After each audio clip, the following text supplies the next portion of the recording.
welcome to NXTGEN Racing, the home of clean and fair sim racing for all.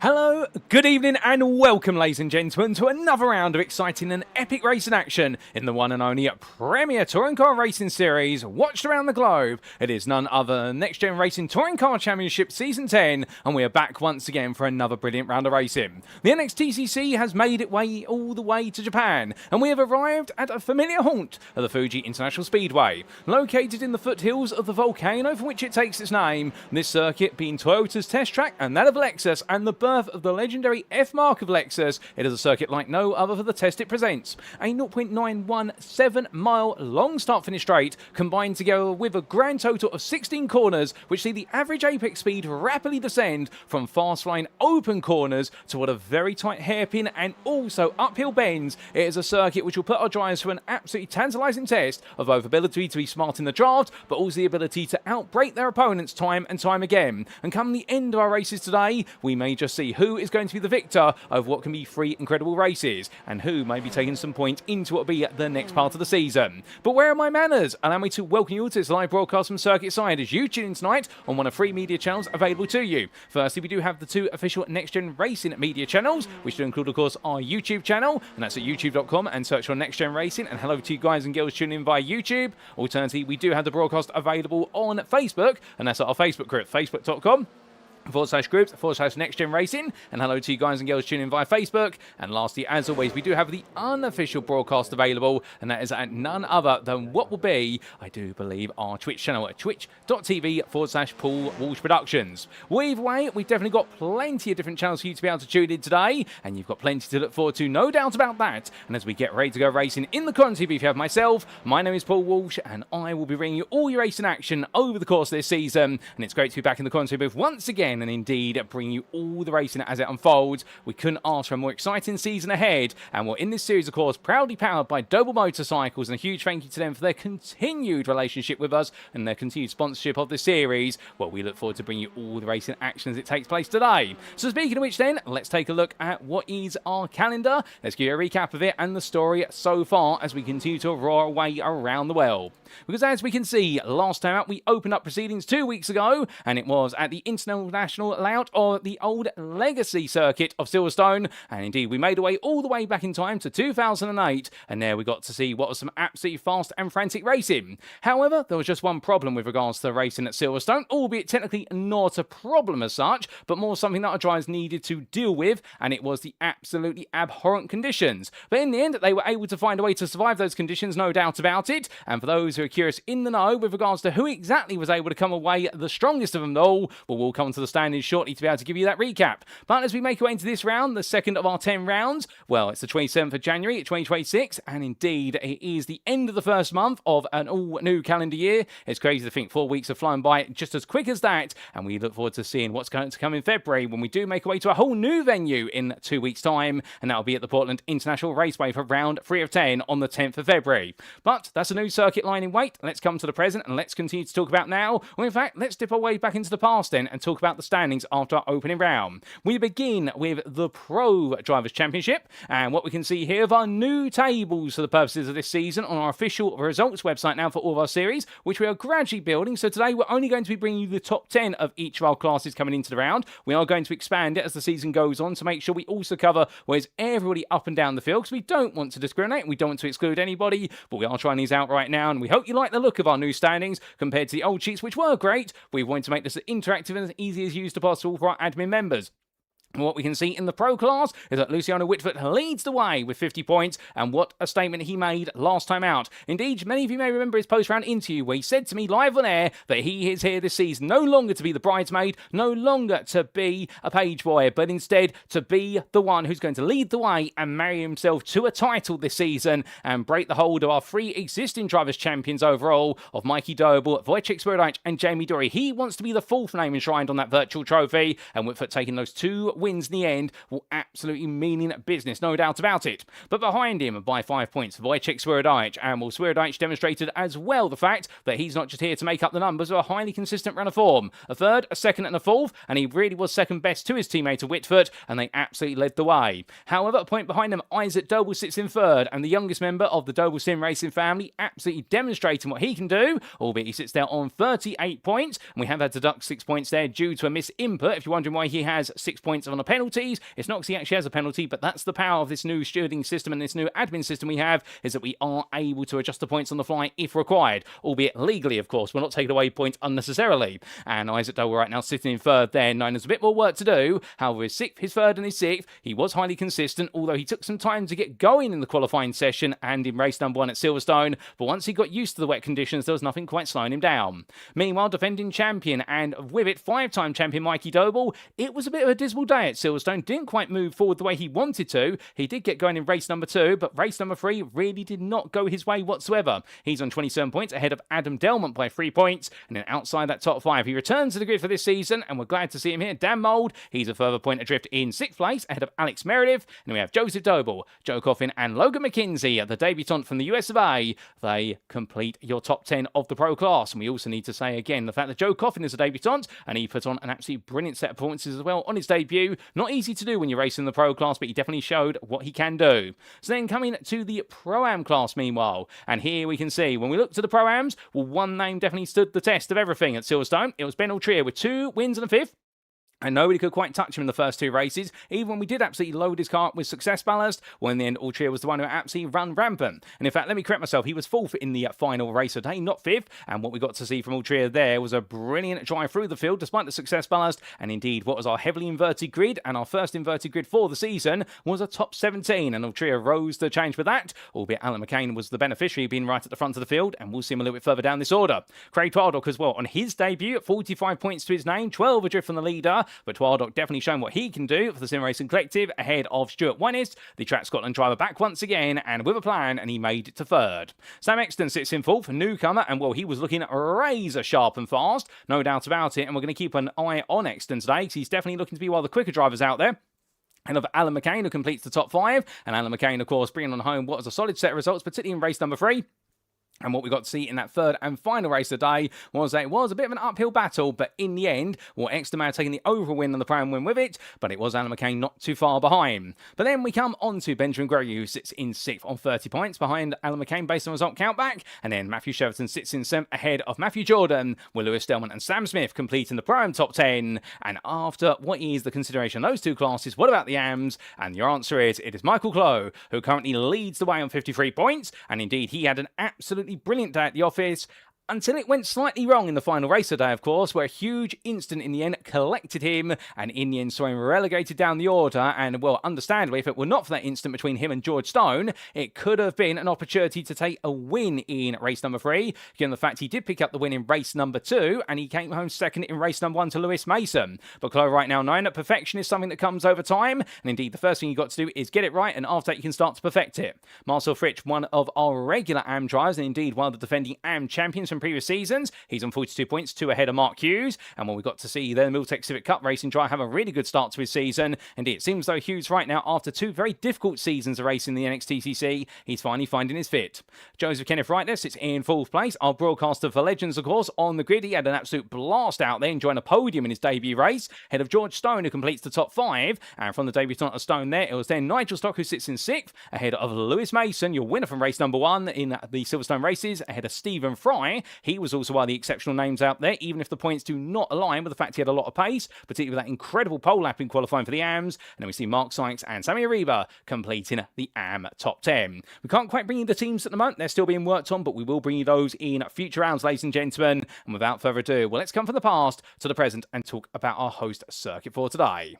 And as we can see, it is the Grand Prix layout of the Fuji International Speedway, located near the town of Oyama in the Sunto district of the Shizuoka Prefecture of Japan. As I mentioned earlier, this is the circuit that was bought by Toyota and then used as their testing grounds for all their machinery. And of course, it was the scene of where the F mark of Lexus was born all the way back in 2007, where one of their engineers said, what if we took a road-going IS and decided to bolt a V8 engine into it? And that's how the ISF was born, and it was born right here at this circuit. However, Toyota or Lexus aside, what makes this circuit such an intriguing one? Well, it is an international mainstay of circuits, regularly used on a national level in Japan for the purposes of Super Formula and also Super GT. It expands around the world, and it has seen what has been the World Touring Car Series raced here, along with plenty of other series, particularly when it comes to the World Endurance Championship. But what draws series to this 2.83 mile circuit is that extensive start-finish straight, which contradicts the rest of the corners. But as our drivers make the way down that start-finish straight, they'll find they're going from the highest point of the circuit at turn number 16 and gradually going very gradually downhill towards turn number 1. It's so minuscule, the elevation change, but at that point, they start to make their way downhill even further, out of the hairpin, through the Kinker 2, and in towards Coca-Cola corner, turn number 3.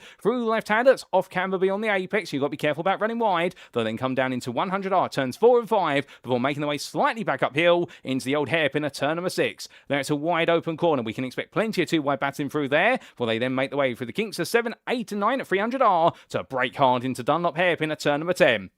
Coming out to that corner and through the chicane, turns 11 and 12 will then see our drivers start to make their way very aggressively uphill as they'll rise through turn number 13, completely blind at the apex and off camber, but they then scoop the way out through net bends at turns 14 and 15, where it's a fast left-hander followed by a very harsh braking zone, where essentially you might have to overlay the throttle a little bit onto the brakes to steady the rear of the car, even in the front-engine front-wheel drive touring car, and as they make the way over nets, it's over the peak, and then back up towards turn number 16 they go, and that's the end of the elevation rises as they go for Panasonic corner, or the corner that has so many racing lines for it, you can go even 5 wide through there and still have all the cars pick up the same speed on exit, and as they exit out, it'll then be a barreling charge down the start-finish straight onto another lap, alternatively to the very finish line. But in terms of our rules before we go racing, well, let's give you a quick recap. Remember, of course, this is a fixed setup series with drivers running a fixed setup that is provided to them by the NXTGEN Racing Administration team ahead of each and every race. Now, drivers have the option to run the option setup in any one of the races, subject to the requirements you see on there. We're not going to go through all of this. We recapped this last time out as part of our introduction to the season,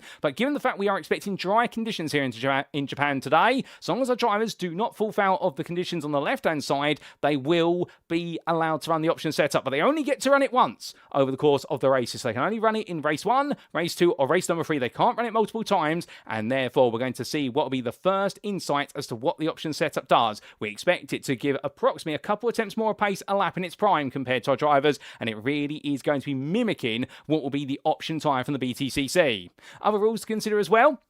In terms of how we set the grid for our races, well, the race 1 grid is set based on qualifying. When we go to race 2, we set it based on the finishing positions of race number 1. Go to race number 3, we set it based on the finishing positions of race number 2, but we reverse the grid from a position that is picked out of the lottery bowl here in the commentary booth between 13th and 23rd, and we will be doing that live on air after race number 2 is complete. Now, each driver has one fast pair available in each race should they need it, and each race shall conclude after either the allotted lap amount of 9 laps each, as I've been informed, or 30 minutes. We do have an independent race director stood in the races for track limit infringements and the deployment of the safety car. Meanwhile, all racing incidents between drivers will be reviewed post-round. We also do have the continued success ballast, which will be applied on a race-by-race basis overall and in the Prime AM classes, and it will be updated iteratively because, of course, the championship standings today will dictate what drivers take into qualifying of race number 1, and then for race number 2, we update it based on the finishing positions of race 1. We do the same again from race 2. We update the success ballast applications for race number 3. And those drivers who are new to the series, not really have any today, well, they'll be taking a newcomer success ballast when they do arrive at 16.6 kilograms to make sure they slot into the grid fairly. And you can look at this table. Feel free to pause the broadcast if you need to do so, if you want to make some notes as to who's running what success ballast there, from our very aggressive 56.1 kilograms, the overall championship leader, all the way down to what will be 4.7 kilograms to our 10th place drivers in the overall and the Pro Am classes. And even our top 3 of AMs take a little bit of ballast as well, should they need to. But without further ado, ladies and gentlemen, let's make our way back to circuit side. And as we do, well, the one thing we didn't tell you about earlier on was our schedule for today. So let's bring it back up quickly, and as we can see, in approximately 7 minutes time, all these times of course in Greenwich Mean Time, that's GMT, or Universal Coordinate Time UTC, we'll be making our way on to the circuit for our 15-minute qualifying session. That's at 8 o'clock this evening, after which we'll then be making our way out for race number 1 at 20 past 8, and then it will be a brief breather before returning at just before 10 past 9 for the gridding procedure for race number 2, and then we'll rinse and repeat, and at 10 o'clock we're expecting to get underway with race number 3. So an exciting evening as always, full of energy, full of excitement, and as all the drivers get themselves ready to go. Well, who's out there right now and who's putting in a quick turn of pace? Well, we do look to Nick Clemens here, currently the fastest of your prime drivers. He makes his way around, and well, looking good, no doubt about it is Nick. Many of these drivers looking quick here today, and I think many of them very comfortable with this circuit. And it is one of those circuits where you definitely need to be comfortable with the Fuji circuit, and the fact that this is one of the circuits which really does put you under a lot of mental pressure to make sure you're getting your angles, your approaches to all the corners absolutely right. Get it wrong and you may just find yourself sliding loose, and that's not going to help anybody out there, particularly yourself if you do happen to get it wrong. So understandably, many of our drivers will be thinking about nailing each and every single lap. It's going to be far from easy, no doubt about that. We look to Mikey Doble as well. He makes his way around, and as he does so, well, of course, Mikey Doble, no stranger to pressure, no doubt about it, and might be feeling a slender bit of pressure today, just for the simple reason that things did not work out last time at Silverstone, and therefore there is more work to be put in, but we will see what he's going to be able to do here today. As we do say hello in the YouTube chat there to Waitai, who says, go, go, Type 2 Racing, and we're very happy to have you with us, good sir, and I hope you're doing well this evening. And don't be shy, feel free to say hi, whether you're on the Facebook chat, alternatively the YouTube or the Twitch chat. We are in a slight issue at the moment with regards to seeing the Twitch and the Facebook chat, so if you have put a message in there, we do apologise if we don't see it. Unfortunately, it does seem as though our register for all 3 different broadcast chats is not appearing, but we can see the YouTube one. Well, unfortunate that is, but we'll do everything we can to try and fix that where we can, ladies and gentlemen, but we might not be able to respond to you if you are in the vacuum of Twitch or Facebook today. But don't worry, this broadcast is going out to all 3 of those platforms, so that's been reliably informed, and therefore we are all green here in the broadcast room. But still, where we're also green here is Michael Clough making his way around right now in the number 13 car, looking quick out there, no doubt about it, and he's the highest placed of your AMs in this practice session, albeit I suspect that as he continues to weave and wind his way through the corners right now, he'll be asking himself one thing and one thing only, which is, can this be qualifying rather than what is the practice session, please, because he would love to start 13th when we go green flag racing, albeit we'll have to see what it's to be. But of course, remember the fact that some of our drivers may be choosing right now to practice with the option setup. They're not allowed to run it in qualifying, it should be reminded, and if they do, they will be disqualified essentially. They will have their results taken away from them from race number 1 as well, and that's to make sure they don't try and cheat their way forward. Not that any of them plan to be fair, but innocent mistakes can happen as well, but we have harsh tuning measures in place should that happen. But as we do look for Michael Clough to further down the order, we do look to none other than Andy Fox, and I had the pleasure of catching up with Andy. I normally do have a catch up with him in the build up to each and every round of racing when he's on the grid, and that's what we used to do previously, and well, today is no exception. And what he was saying to me is the fact that, well, it can't be any worse than Silverstone, can it, last time out? Now, to be fair, in previous seasons when he's been on the grid, and he's normally been at what has been the helm of a number of incidents, normally been the victim of those incidents in the past, but at Silverstone it was definitely a situation whereby things went one for him for the simple reason that in those wet conditions he just wasn't quite as prepared as he'd like to be, and also a little bit over-enthusiastic at certain points, but any driver can be over-enthusiastic. Indeed, many of you may remember Lewis Mason's long trip to the grass in what was race number 2 at the Silverstone circuit, the AM driver who made his way all the way across the grass, and you'd think that he'd ended up in the Shire. But as we do see Fox making his way in towards turn number 3 at the moment, what he was saying to me as well is that he thinks he's got reasonable pace and he's hoping for a much better set of performances. However, he just needs to be patient around here, and he does feel as though, given the relatively cool conditions that we are seeing at Fuji today, that's going to be something that everyone is needing to be wary of, particularly given the fact that the tyres are going to take several laps to warm up at the start of every session and race, and therefore the ability to gradually get used to the tyre building up temperature might be the key to unlocking some major results here. What he also does feel is that he expects the field to spread out quite a bit compared to Silverstone, given the fact we've got a lot more variety in the corners around here. We've got a lot of low speed corners, we've also got some high speed corners at the start of the lap, and that will naturally cause the field to perhaps break up into groups rather than be one long conga line of touring cars. But he's excited either way, and he's all set to go, no doubt about it. We look forward to seeing what he's going to be able to do. And keep in mind, of course, that he's been doing a lot of work in the background with iRacing, and also, I do believe, Cosworth, working on the data integration between both the simulator and also a real-life racing. And many of you may have heard the news report, of course, recently from what was the IMSA build-up to the Daytona 24 Hours, or the Rolex 24 Hours of Daytona, whereby there were some teams using the data from the tool sets provided via iRacing and Cosworth, and what they were actually finding was that some teams were able to find tenths of a second with regards to laps through essentially taking simulator data from iRacing and translating it onto the real world cars. I believe there was essentially a GT3 team were able to achieve that, and I believe in one of the supporting races as well, another team was actually able to find 6 tenths over a qualifying lap. So that goes to show you the fact that whilst the simulator is not the exact recreation of what is the real world scenario, the fact that data is transposable, and the fact as well that individuals such as Andy get to work on that data, well, I can tell you one thing, he must be absolutely smiling from ear to ear at the thought of the fact that all that hard work is definitely not going unnoticed, and it is being rewarded in the real world of racing. But as he makes his way towards the end of this qualifying session, we've only got a minute to go, if that, and we look to Sam Exton.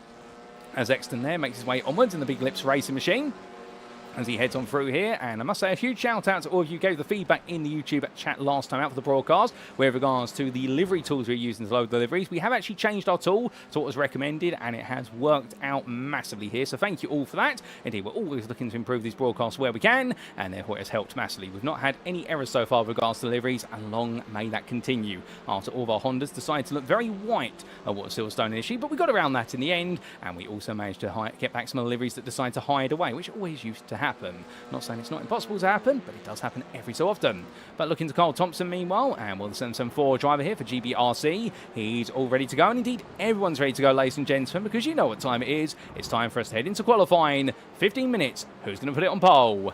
Let's find out.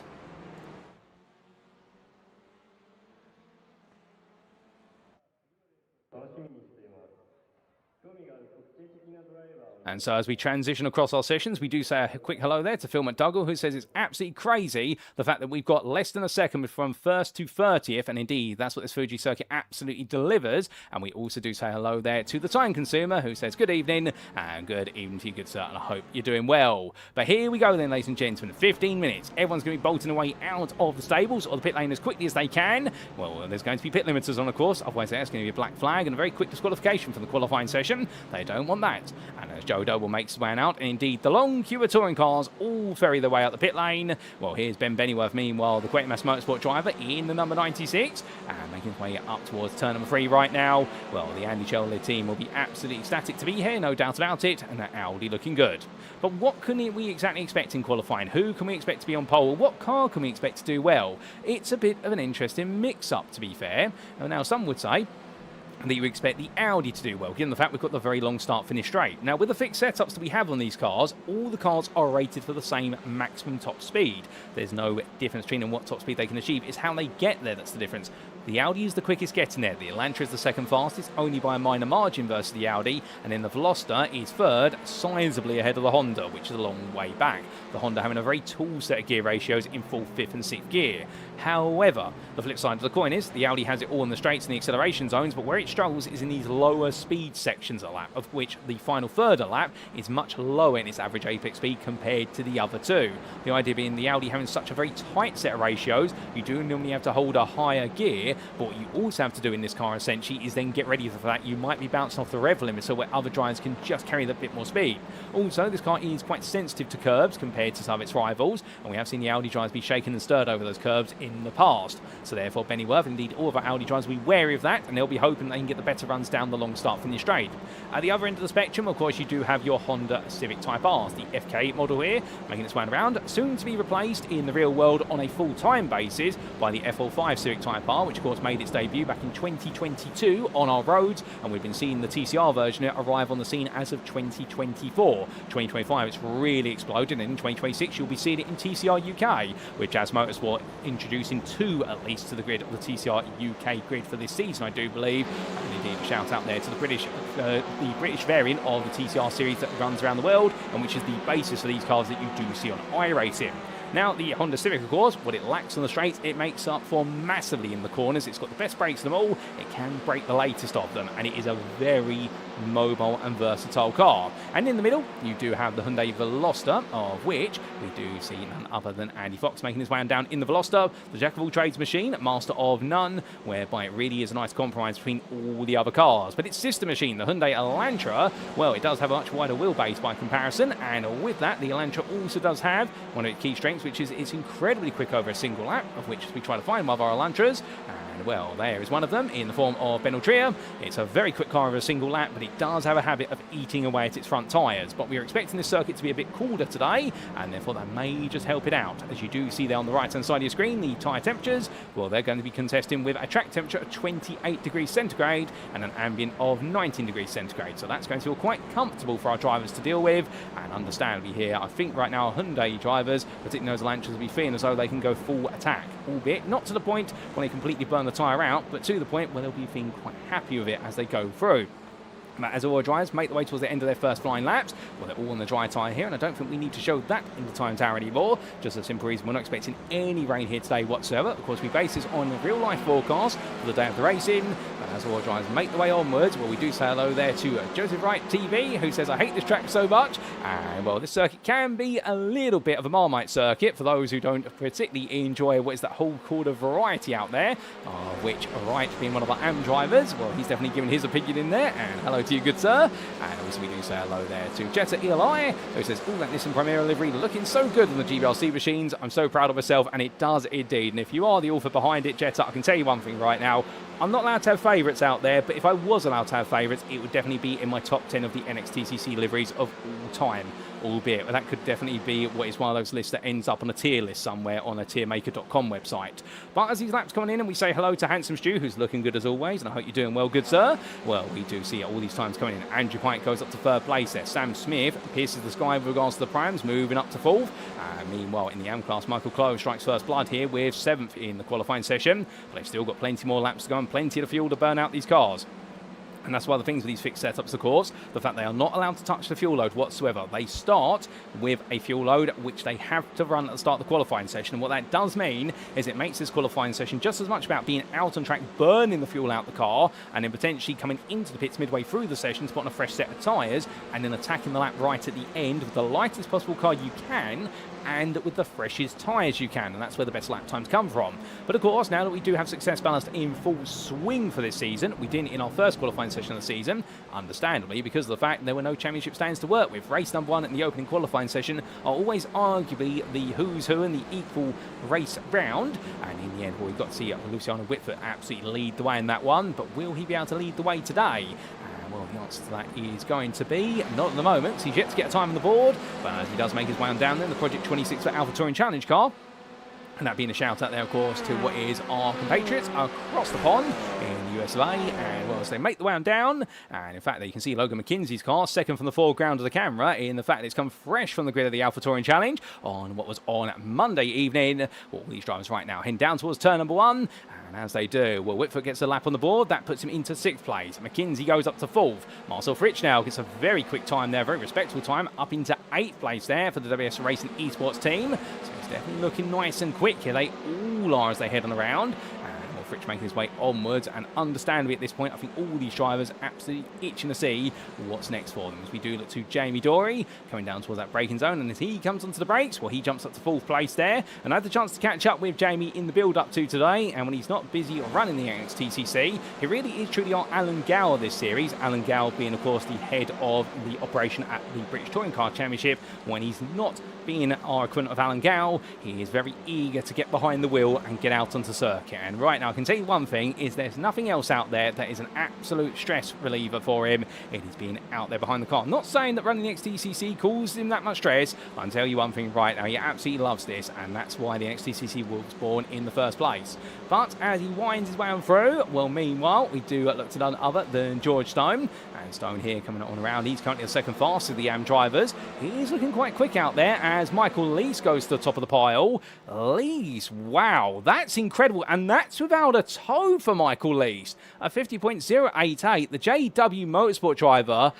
If that's the way he's going to go today, Michael Lees may just be the man who could very much spring a few surprises here. If he's doing that without a slipstream, which by the looks of things he has just done that, I'm amazed. I'll tell you that one thing, ladies and gentlemen, because normally that's why you're seeing so many cars run together, and the fact he's making me fumble over my words says it all. As Wojciech Swirydowicz comes across the line, and as he comes on down, well, he's the lead car in the trio you see on camera, and well, right now he improves to 50.165. That's still 76 thousandths off Elise's time, but Michael Lees has found some absolute magic out there. There's no doubt about it, but we'll see what is next to come as all these drivers get ready to go in towards turn number 3. And as they do, we're going to get you on board like one of these drivers shortly. And in fact, we're going to jump along with your Season 1 runner-up and multiple-time winner in this series with Gavin Gardner as he takes us around for a flying lap of the Fuji International Speedway's Grand Prix circuit. Staying down towards turn number 1, picking up the distant toe there of one of the Sim Racing Collective cars, and onto the brakes he goes at the 150-metre board. Down to third gear. He stays in third, whereas many other cars may go to second or first because of the higher gearing tolerances of the Audi. And as he makes way through turn number 2, now building up the speed as he gets ready for turn number 3. Coca-Cola called it, it's named. Will he shake up a storm? Will he fizz things up? And the answer is no. He'll do things normally, braking out the 50-metre on the right-hand side, dropping down to fourth gear, and now flat out here all the way in towards 100R of turns 4, 5 and 6. But as he comes through the double apex of 4 and 5, you can see there, letting the car run slightly deep off of 4 to then set up the approach to 5, and now into the hairpin at turn number 6, getting very close to the back of the 200 there, and the 200 being the car of none other than Craig Twardock, who seems to be struggling a little bit, and now Garner, where he's going to back off slightly or go for a dive here coming down through 300R as he moves his way up the gearbox, falling back, and I think he might have lifted off the throttle there just to respect the fact that Twardock is not as quick as him, and of course, Twardock could be on a valid lap, and therefore Gardner's not allowed to dive on him, as otherwise he might get called to the rims afterwards. But braking from the 150 board for the Dunlop hairpin, and now making his way through the Dunlop chicane, up to third gear he goes, then into fourth, and now in towards the right-hander at turn number 13, dropping back down to third gear immediately. There goes for a nice late apex, and as he comes on through, we'll backing off there does Gardner, letting some other cars on through, and then he decided to continue his lap in order to benefit Lee Horn, who was right behind him. Horn there was in the tow, and grateful I think to the Audi driver for helping along. In fact, that was not Lee Horn, because that's an AM car for NXTGEN Racing Pink, and that will be the car of none other than what I do believe out there will be Matthew Jordan, unless I'm mistaken. So he'll be grateful for that assistance. In fact, that's not Matthew Jordan, because Matthew Jordan is, well, in fact, it is Matthew Jordan there as he makes his way onwards. And as he does so, well, right now, Matthew Jordan in 35th place, but hoping to find a little bit more out there before the job is done. Heading on his way on down the start-finish straight here. We're looking from him. We look back up to Wojciech Swirydowicz. He wraps his way up the hill, and as he does so, well, the Hyundai Velocity has taken the pole position provisionally now, with 5 minutes left on the clock. I think he'll be feeling as though the time is of the essence, and it is gradually coming to him. But indeed, Aura drivers continuing to find more and more time out there, no doubt about it. Ben Trier, meanwhile, keep in mind he's got the maximum success ballast in that car at the moment for the Pro-Ams of 32.5 kilograms of success ballast. I don't think he's going to be too upset at the fact that things seem to be clicking together. He is currently the full fastest of the Pro-Ams, and when you consider the fact that Michael Lees is on a planet of his own in second place, and then it's Exton, Clibbins, Altrier and Wyniss all separated by the best part of what is 700ths, if that, well, then it just goes to show you how close it is. Kieran Smart can also be thrown into that equation a further 400ths away, so it's looking very tight indeed between all of them. And right now, well, Ben Altrier at this point, I think it's more of a question of when, not if he might be able to improve. As we are waiting to see Reece Watt come across line for his first flying lap of this session, in fact. For what? This has taken some time to deliver. He's had multiple invalidated laps, and this one, will it be a valid one? And the answer is going to be yes, and it puts him slam dunk right in the middle of the field in 20th place. And when you do have 47 cars in attendance here today in Japan, well, I'll tell you one thing, it is going to be absolutely crowded out there on that grid. But still, Watt able to get the job done, and as he makes his way down from 1 into 2, right now the JW Motorsport driver will be hoping for a bit more on the next lap round, as he does follow the machine in front of him there, and well, that being the car of none other, trying to understand who that is, but following them there and hoping to pick up a bit of a distant tow just to help out that little bit more. And well, I believe that's why the Type 2 racing cars making his way around at the moment, just in front, but he's got some company there, and I think that is Sammy Ariba. Yes, it is, and there is Ariba, currently your 46th fastest. He is the second last of our qualifiers here, with every driver now having a valid lap on the board, but he is ahead of Fraser Ostens by 2 tenths, and he'll be hoping to get ahead of Scott Malcolm before the night is done. Coming down towards turn number 10 here, in towards the corner, which is named Dunlop Hairpin for sponsorship reasons, and Dunlop having quite a synonymous relationship here with the owners of the Fuji International Speedway. They've been here for a very long time, both corner and sponsor. But up the hill he goes, and as he does so, well, deciding to let Reece Watt go there, and well, Sammy Ariba just deciding not to potentially risk impeding another driver. Not that he was, but I think he just wanted the pressure off of him, and that's something that drivers sometimes do in qualifying.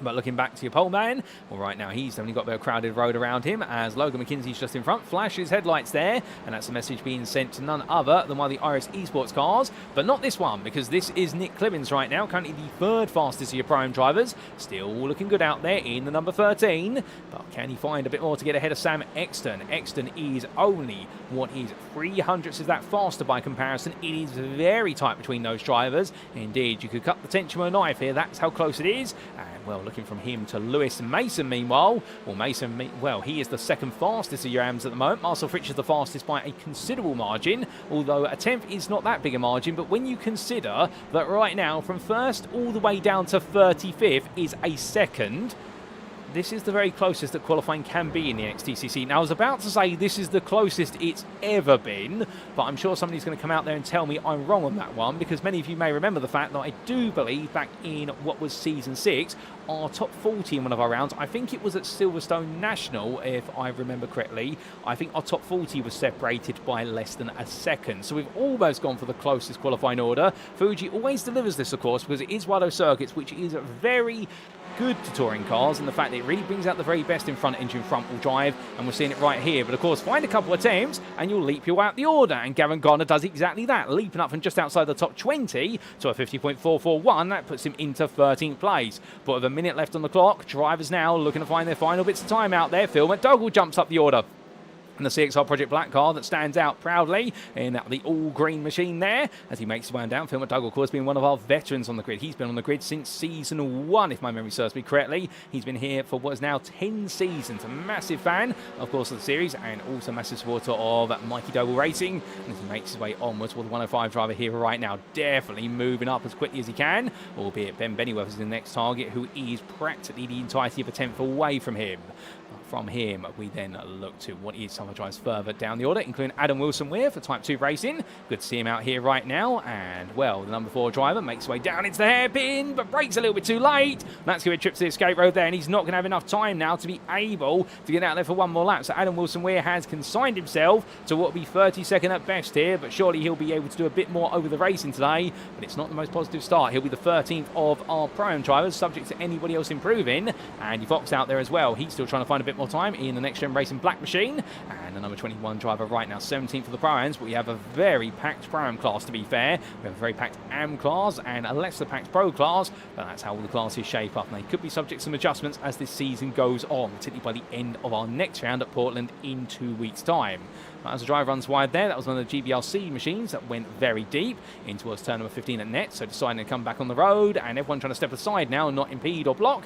We've got our last laps coming on through, and we have got a couple of drivers who've just gone on to a lap, so therefore we are going to see this qualifying session extended by the best part of what will be just shy of 2 minutes in order to get all these laps together. But as Fox makes his way down, I think that's going to be a trip to the pit lane there, unless he's trying to siphon the slipstream, but if so, no, he gets a bit close. Meanwhile, Mark Hughes there trying to take as much tow as possible as he makes his way towards the timeline, and well, it's not quite an Nissan Prime there at Super Tourer machine, but it definitely looks like one. And as he comes across that line, well, I can tell you right now, for Mark Hughes, it's not quite an improvement, unfortunately. What about Mikey Doble behind him, coming down the start-finish straight? And Doble here right now having the slipstream of what will be there, I do believe, the Aztec Racing machine. Well, as he builds up the speed, can Doble move from 5th? He was personal best. He goes provisional pole, does Mikey Doble, on a 50.019. And will Wojciech Swirydowicz dethroned from the pole position spot just right at the end of the session. That's when you want to do it, right when nobody else can improve. What about Jamie Dory here? He's all in the draft of the Quatermass Motorsport car of Ben Bennyworth as they come on down. Kieran Smart has also just crossed the line further up the road. Smart, who was 18th, is going to improve. He doesn't improve his actual position on the grid. And meanwhile, Dory here so close that he can push Ben Bennyworth across that finish line. And I think for these two, it's not going to be an improvement at all as Marcel Fritsch comes on through. And as he does so, well, he does not improve. He stays pole position in the Yams, albeit 14th place overall. He'll be very pleased with that. Michael Clough making his way on through. He's still on a lap, or is he? No, he's on a cool-down lap here.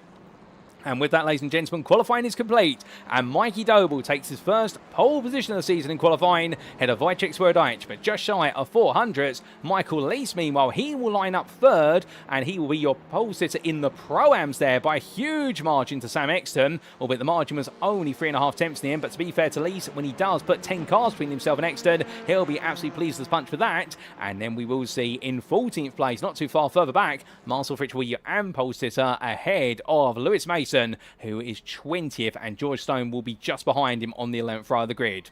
Well, qualifying is complete, and that can only mean now we've got one thing on the cards, and it is, of course, to go into what will be our race. We do see a couple of cars heading through. Mark Hughes right now, well, he won't be on a valid lap, I do believe, as he comes across that timeline, so therefore he won't be permitted to improve, and all those lap times just quieting down right now, and we will very shortly be set to make away onto the grid for race number 1 of the day.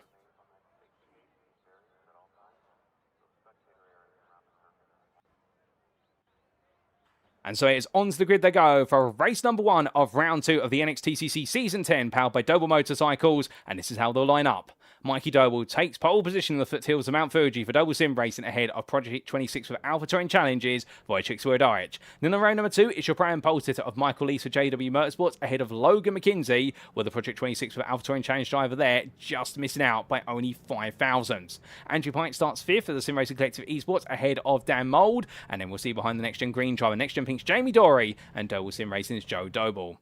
Isaac Doble starts 9th with a lot of weight in the car, but a good effort from him for Doble Sim Racing ahead of Alex Meredith for NXTGEN Orange. That's your top 10, and outside the top 10, 11th place is going to be Luciano Witvoet, the championship leader overall for Project 26 Alpha Touring Challenge ahead of Team Big Lips is Sam Exton, who definitely right now putting those big lips where he needs to, right towards the front of the field. Gavin Garner starts 13th for NXTGEN Pink ahead of your AM pole sitter, WS Racing Esports' Marcel Fritsch. Well done to the Austrian driver, an incredible pole lap that. He's ahead of Nick Clibbins for iRacing Esports and also Full Tilt Motorsports Ben Altria. Then in 17th place we have Stuart Winers for Track Scotland ahead of Kieran Smart, the two teammates together on row number 9, and behind the Scotsman it'll be the Britons of Lee Horn for NXTGEN Orange.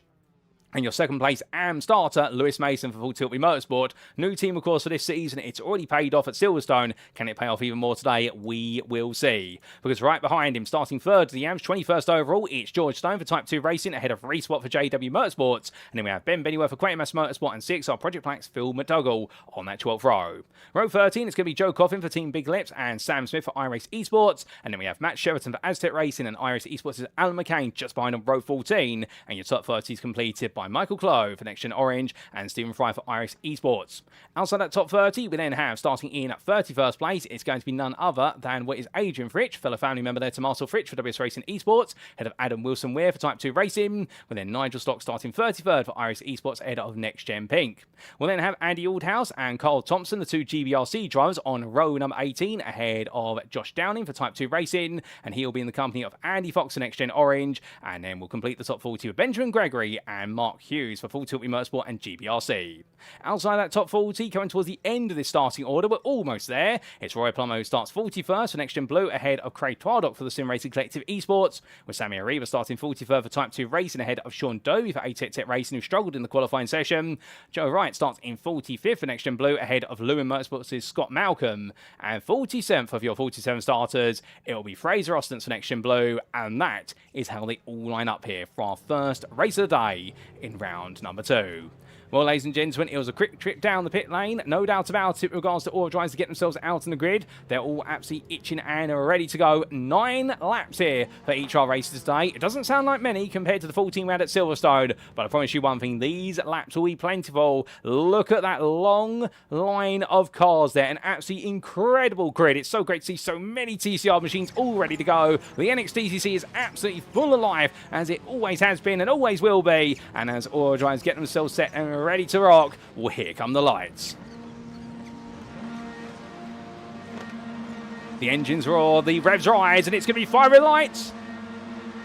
And it's lights down, away we go. Here's Mikey Doble, looks to get a good start. He does so. Wojciech Swirydowicz trying to come back at him now as they build up speed. But look at Michael Lees. Doble immediately cuts to the inside as they make their way down towards turn number 1. And Lees looking around. Meanwhile, Swirydowicz now looking between the turban. But up the inside goes Logan McKenzie. It's 4 wide. McKenzie comes all in. And in the end has to stop in the apex. But well done to McKenzie for stopping that car in the nick of time. And in it all works out for them as they make their way down the hill from the hairpin. Everyone's safely through the opening corners. Oh, not quite. As we've got a couple of cars being pitched around. There's Craig Twardock and Benjamin Gregory coming to blows, but meanwhile at the front of the field they all scramble their way now in towards turn number 3. The battling intensifies here, and Mikey Doble and Swirydowicz back together as Logan McKenzie, after what was a daring dive at the inside into turn number 1, he's fallen back to fourth with Michael Lees ahead of him. But now as they come through 100R, everyone will start to settle down for a brief moment. Surely as Andrew Pike here looks one way then the other. That's a big move at the inside of Dan Mould in a new livery machine, and Mould's still there riding on his door panels. They come through in towards 300R, but as they're coming down now, Andrew Pike will try and get them all behind him and get them all to settle down as Luciano Witvoet there tries to make haste,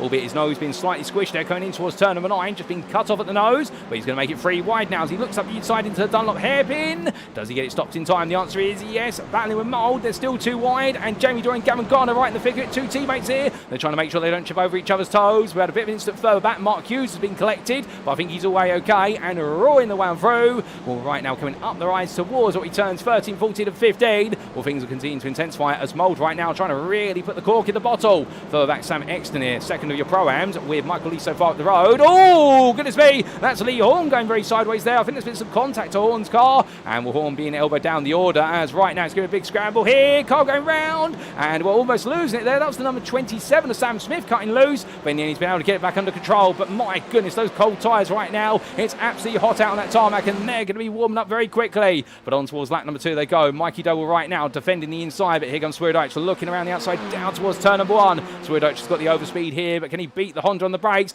Doble right now being crowded to the inside, but of course Doble knows there will be space available to him. They'll go too wide into the corner. Lees gets close. Doble still there just about.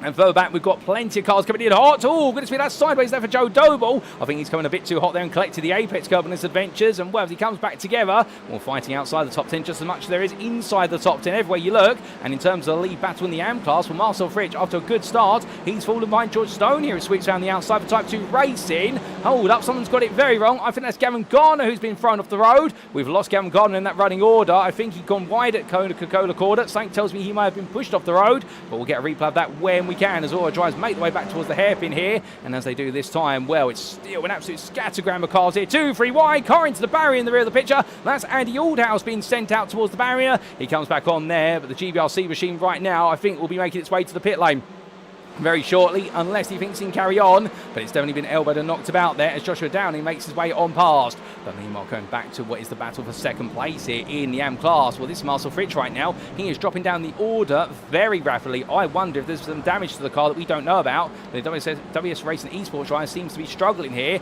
as he makes his way on through in towards the right-hander of turn number 13. As he does so, heading up the hill right now, things are definitely all about trying to stop the gap and plug the differences here as he makes his way through next bend, and Michael Close trying to run away with Lee Horn, his pro teammate, right behind for company. You can see Fritsch's next target behind will be Lewis Mason to try and hold off. Mason will be eager to make that ingress. Meanwhile, further back, we've got a car off the road there, taking a bit of an inventive line out of 15 into 16. That's Nigel Stock, who's gone wide, but he's come back on in the nick of time. And now down the start-finish straight they go once again, but it's getting a little bit personal here between Roy Plummer, Stock and Wright. They make the way down. A little bit Wright's been able to break away, and it's Adam Wilson-Weir who's pushing on Stock as they head down the start-finish straight for the second time of asking.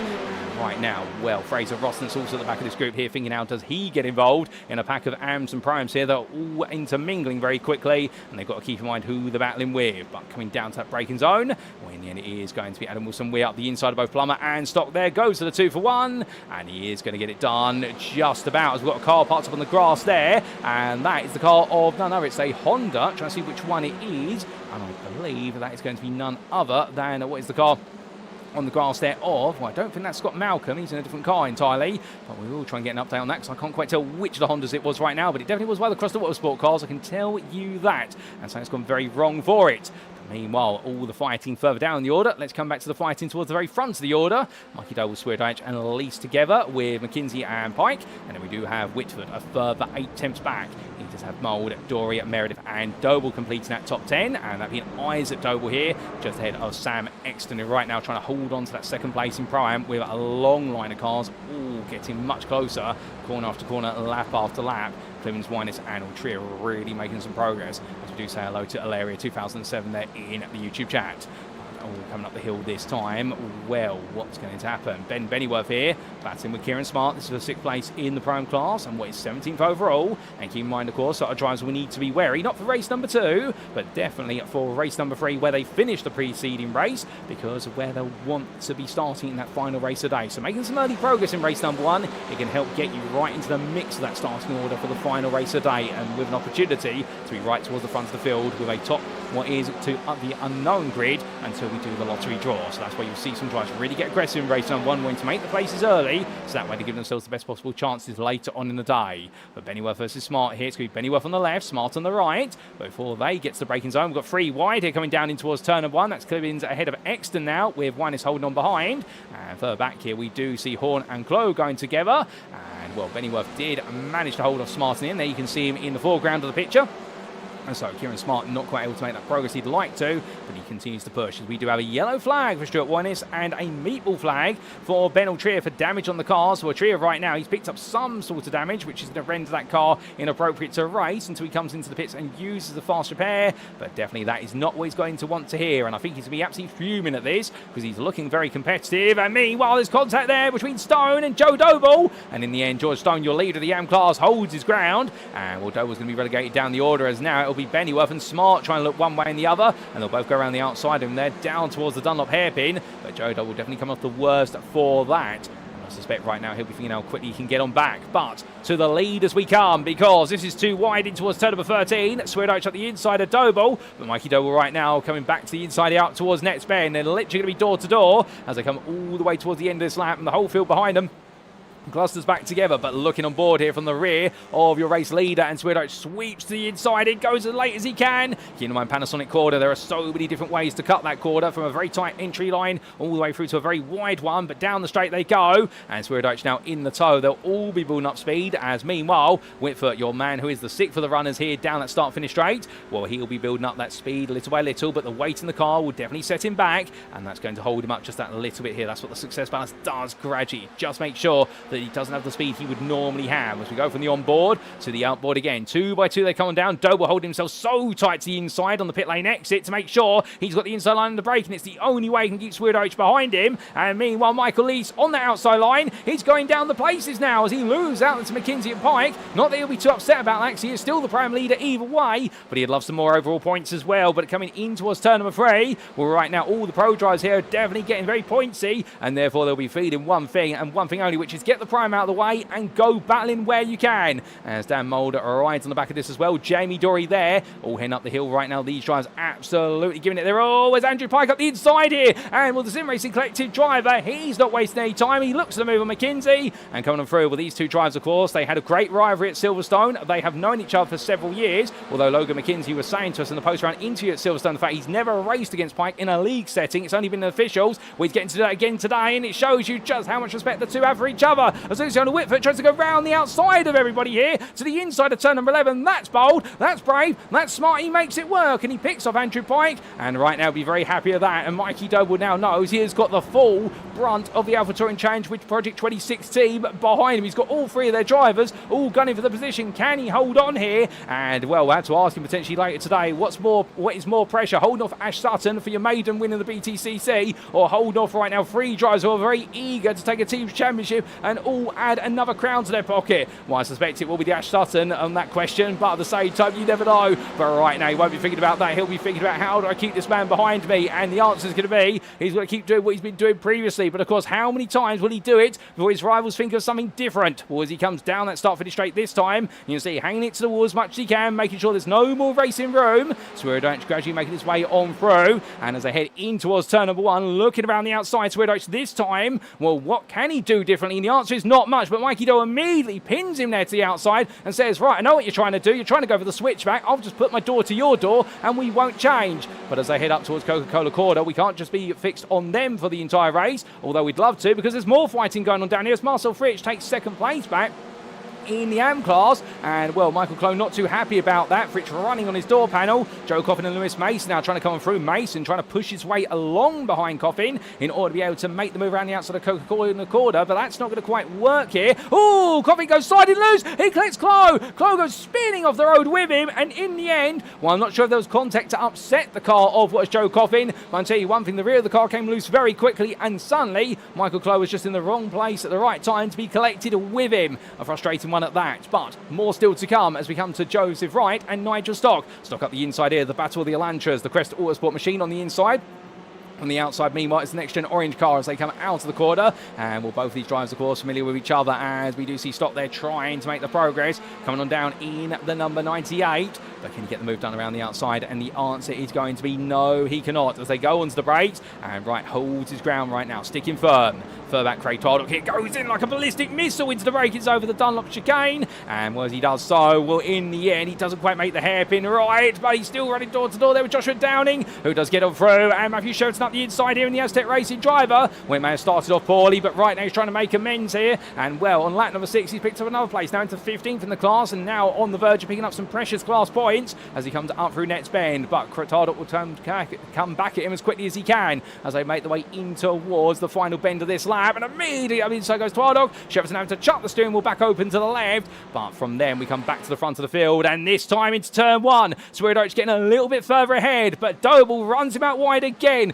McKenzie tries to get on the inside of the quarter exit. He can't quite do it. Everywhere you look right now, it's absolutely building up to a crescendo, and this is just race 1 of the day. We're going to have another 2 after this. My goodness, these drivers right now, they're going to have to be full of stamina today, I can tell you that. But coming on down the hill right now, well, it's a long line of stern. Dan Moles latched onto the back of this. Michael Lease, meanwhile, the prime leader, he's gone back to 7th place, and the gap between him and Nick Clibbins, the 2nd place man, is actually rapidly coming down. So therefore, right now, if he continues to stay in that pack and they all fight, could he be at risk going Nick Clibbins with him right at the end of this race? I think he might. But meanwhile, Stuart Wyness there battling onto the inside versus Sam Exton, and well, Wyness doing a brilliant job there looking up the inside, taking the spot for 3rd place in the prime class, and Wyness has definitely had a very good race so far. He's made a lot of progress. I think for him, he'll be feeling as though right now things are all coming together very nicely. But down he comes in towards the hairpin, and Exton can't quite find a way in. What he can do is ride the rear bumper of his rival and see what he can do on the way out.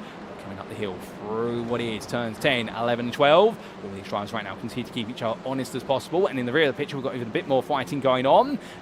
Well, everybody right now are really clued in here. Everyone dialed in for the fighting. It's absolutely brilliant, respectful racing, no doubt about it. Further back, that is going to be Benjamin Gregory trying to wrap around the outside of none other than Joshua Downing. Does so, but now he tries to keep Joseph right behind him as well. He's picking them off one by one. Wright's not going to back out. It's Gregory turns in. There's contact between himself and Wright. Wright puts the brakes on there. Meanwhile, all now stacks up. They all survive it. And well, Wright and Gregory, they are getting very malicious. Oh, there's contact there between Joshua Downing and none other than what is Craig Twardog, and Sean Doby just jumps up the inside of one. He's going to jump up the inside of another, or is he not? And Doby in the end going around the outside.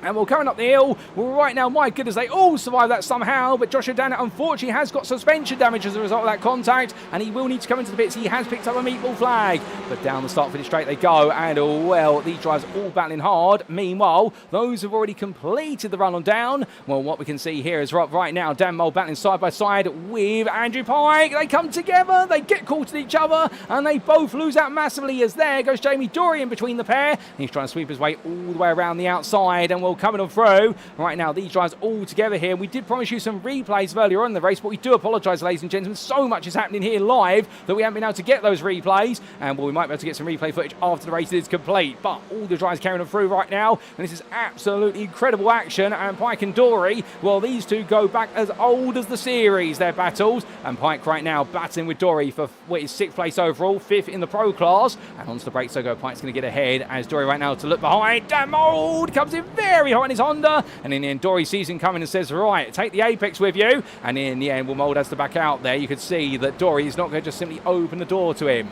But as they make the way up the hill, meanwhile, we come back to Mikey Doble, your leader right now. There's one more lap after this one, and well, Swirydowicz has got a game plan here. He needs to deploy it soon, because he's going to look up the inside in towards the Panasonic corner.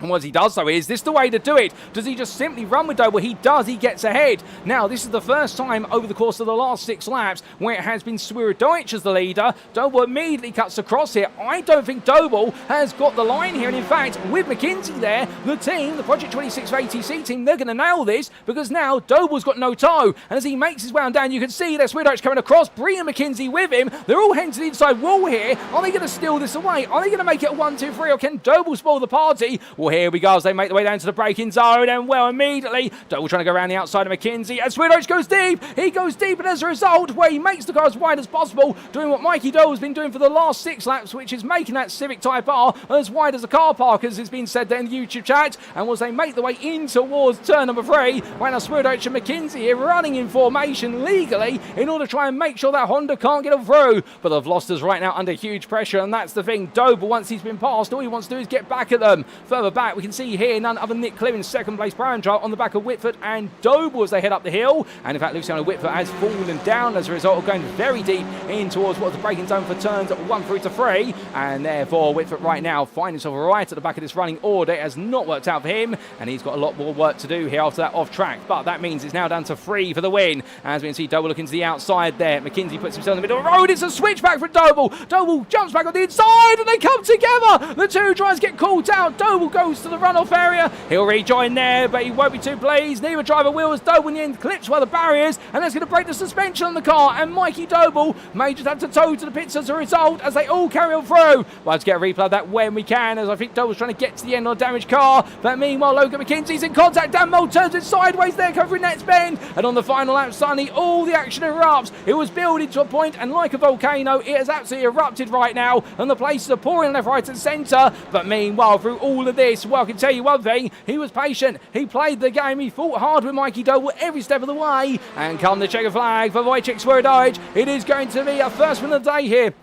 with the Polish driver ahead of your Pro-Am winner, Michael Lees, who comes home in second place. Well done to him. Dan Mould just outdrags Jamie Dory for third place ahead of Alex Meredith, who rounds on the top 5. Further on back there in 10th place, it is going to be Nick Clivens, the runner-up of the Pro-Am class, ahead of Sam Exton, who will be the final podium finisher. And George Stone comes on home to take the victory here in race number 1 for the AM class. Well done to him, ahead of Marcel Fritsch, who comes home in 19th place in the end, runner-up of the AMs. And Lewis Mason will complete the AM podium there in 21st. My goodness, ladies and gentlemen, what a first race. We've still got a few more drivers coming to the finish line. Let's welcome them all home. Adam Wilson-Weir has had to make his way into the pit lane, so therefore he's going to drop down to the back of the lead lap order, as here comes Joseph Wright across that line in a car that's definitely been bruised. Ben Trier with him there, and we've also got Gavin Gardner making his way to the finish as he makes his way on down. And well, we've got a couple other drivers making their way on through very shortly indeed. But what a race it has been, no doubt about it. And well, I think there'll be some controversial moments from it that the stewards will need to take a look back at, particularly the incident between McKenzie and Mikey Doble into the hairpin on the final lap. But still, they'll both have their perspectives, and the stewards will have all the camera angles available, as we do see Gavin Gardner finishing 38th, and Joshua Downing will in the end take 39th ahead of his teammate Adam Wilson-Weir for Type 2 racing, as he comes through to take 16th in the Pro-Am class, and then Sammy Ariba as well. The Type 2 team definitely having a frustrating race number 1. Races 2 and 3 are still around the corner, and surely they can have a better one next time out. As he comes on home then in 40th place, and then we will see Reece Watt to come on home as he makes his way along, and as he does so, well, the JW Motorsport driver, it was looking so strong early on, but a mid-race incident, which we caught a good portion of, and then it all went very sideways for him. And the same for Andy Aldhouse, who then will be your final lead lap finisher in 42nd place, with Adam Wilson-Weir demoted to 43rd. Due to the pit stop, he will be classified as a lap down. But as your race winner makes his way into the pit lane, well, to be fair, he had to do it the hard way, did Wojciech Swirydowicz. He spent time and time again trying to find a way past Mikey Doble, and in the end, the secret was simply get ahead on the final corner of the penultimate lap and try to bring your teammates with you to do so. And that's exactly what he did as he makes his way down, and as he does so, well, for Michael Lees, that is a Pro-Am win there, and that is a statement. He took what was 3rd place in qualifying overall, and here, 2nd place overall, winner of the Pro-Ams. That has got to feel special. Round off the podium was Dan Mould, and then we did see, of course, George Stone with that incredible drive to the victory in the AM class of Type 2 racing. So one of their drivers had a good race, no doubt about it, and he's going to be getting out of that car and absolutely ecstatic. But as all the drivers cool things on down, ladies and gentlemen, we look to Lewis Mason there making his way towards the pit lane. Well, we get an opportunity to take a quick look back at some of the big moments from this race, starting off, of course, with that race start. So this was all the drivers getting underway at the start, and what a race it was as they made their way here in towards turn number 1. And well, for Mikey Doble versus Wojciech Swirydowicz, it was going to be a scene set right into turn number 1, because they both made their way down, and Michael Lees also wanted to get involved in the mix. It definitely was an opening lap to behold, with so many touring cars making their way into an opening corner where they're always going to be hard on the brakes, but in the end, most drivers making it safely on through. It went a little bit wrong for a couple of drivers further back, and Swirydowicz had to get his elbows out there versus Michael Lees, but all those who made it through there, we definitely got to see plenty of them safely escort them way through the corner, albeit it went a bit wrong there for none other than Phil McDougall. Also there for Matthew Sheraton and Craig Twardock being caught up. Benjamin Gregory as well. Gregory being sent wide. It went very wrong there for Gregory, and he managed to bring himself back on in the end, in the back end of this pack. What exactly happened to him was it got very tight. There was one of the Crest Autosports car, the 98 going around, and the same there for Gregory, and Craig Twardock was the car that was spun, and Gregory needed to rejoin. We then had this happen to Mark Hughes a bit later on lap number 1. And this is where it all went wrong for Mark Hughes, was down into the hairpin, into the braking zone for the GBRC team. And as he did so, collected there by his teammate as well. That's not the way you want it to go at all. And well, I think there might be some words between himself, and I think that might have been the car there of, was that Scott Malcolm he was with? It may have been, so they might have another conversation. In fact, that wasn't Malcolm there, because that was an Elantra. Couldn't quite tell you which one that was. We then had this on lap number 2 for Gavin Gardner. He had a trip to the barriers there, but how exactly did he get to the barriers, many of you will be asking? Here's the replay to explain that. And this was making his way in towards Coca-Cola Bend. Free wide and a tap there from what was the Doble racing machine. Sent him on his way, and unfortunately he could not get the car to stop. And that's why he made his way to the barrier. A little bit later on, we also saw some absolute madness occur for none other than Stephen Fry. And this is what happened to him on lap number 3. Stephen Fry made his way down towards turn number 1. Onto the brakes he went, all in, came in way too hot, and sadly collected there the 001 of Lewis Mason, and that's what happened to the pair of them. So that was the story between those two, and Stephen Fry having to tow to the pits. We had this for Rhys Watt on lap number 3 as well. And as he made his way up towards what was turn number 10, for Rhys Watt, things went slightly backwards. And how exactly? Well, there was a bit of contact there between himself and I think Joe Doble, and in the car ricocheting to the barrier, and that was his race in bits. This was Joe Coffin on lap number 6, meanwhile, finding himself in a free wide here, and in the Big Lips Racing drive being turned slightly, and in the end collecting Michael Clough in return on the rebound. He didn't mean to, but it all went wrong for him. And then we had this, of course, right at the end of the race for Mikey Doble in that freeway battle for the win between himself, Wojciech Swirydowicz, and Logan McKenzie. The two went all into the corner. Doble got caught across the front of McKenzie's car, and as he tried to then get it back around, he looked to the escape road, but unfortunately just found a load of bollards, and the bollards caught him out and broke the suspension of the car. Well, ladies and gentlemen, that was race number 1, and as we make our way back to the live circuit side pictures, let's take a look at those race results, subject to any steward's inquiries, and here they all are. So as we can see in an absolutely incredible race, no doubt about it, with Wojciech Swirydowicz taking the win in the end for Project 26 for Alpha Touring Challenge, ahead of none other than Michael Lees. Michael Lees was your pro and winner there for JW Motorsports, ahead of Dan Mole for NXTGEN Green, who picked up the pieces when everyone else got it wrong to take his maiden podium of the season. And then Jamie Dory finished 4th there for NXTGEN Pink, only 100th behind. Alex Meredith was 5th, ahead of Andrew Pike, with the NXTGEN Orange Drive being able to outpace the Sim Racing Collective Honda. And then we did have Luciano Witvoet for Project 26 Alpha Touring Challenge. He absconded a bit on the final lap, but he found his way back on, and when he did, he found himself to a 7th place. In 8th, it was Isaac Doe for Doble Sim Racing, ahead of Logan McKenzie, with the Project 26 for Alpha Touring Challenge driver in the end. Round off of runner pro drives before you got to your next Pro-Am, who was your 2nd place Pro-Am driver, and Nick Clibbins in 10th place for iRacing Esports powered by Crest Autosport.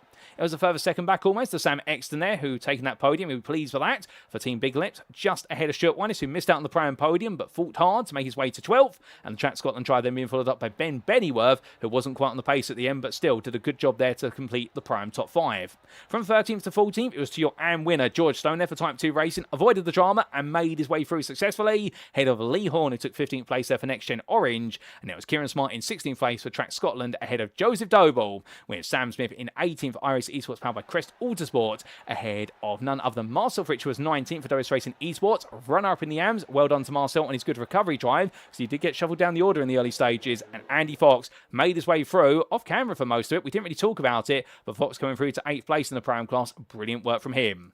Outside of the top 20, Lewis Mason then, rounding off your AM podium there for Full Tilt Motorsport, ahead of Adrian Fritsch, with the Doris Racing Esports driver in the end just missing out on his first AM podium by only 2 tenths.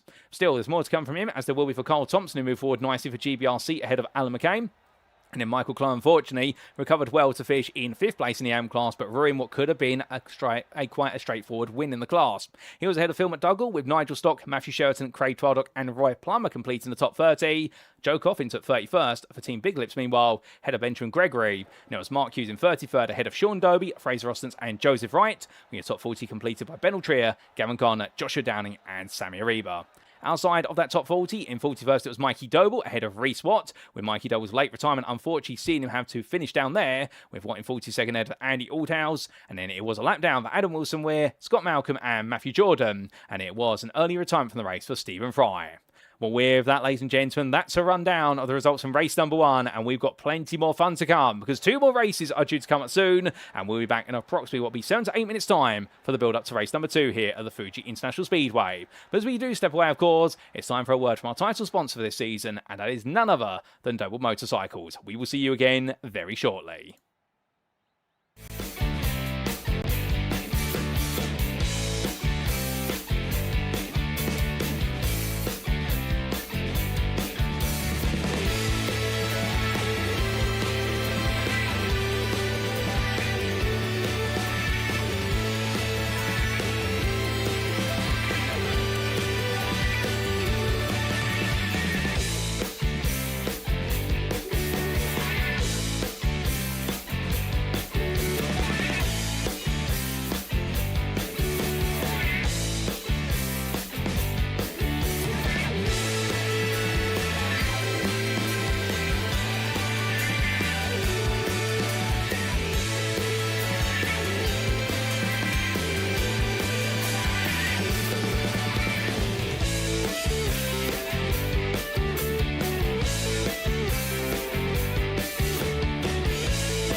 Speaking of Mikey Doble Racing, if you'd like to support Mikey as he pushes it to the limit out on track, you can do so by following the Mikey Doble Racing Facebook page as seen on screen.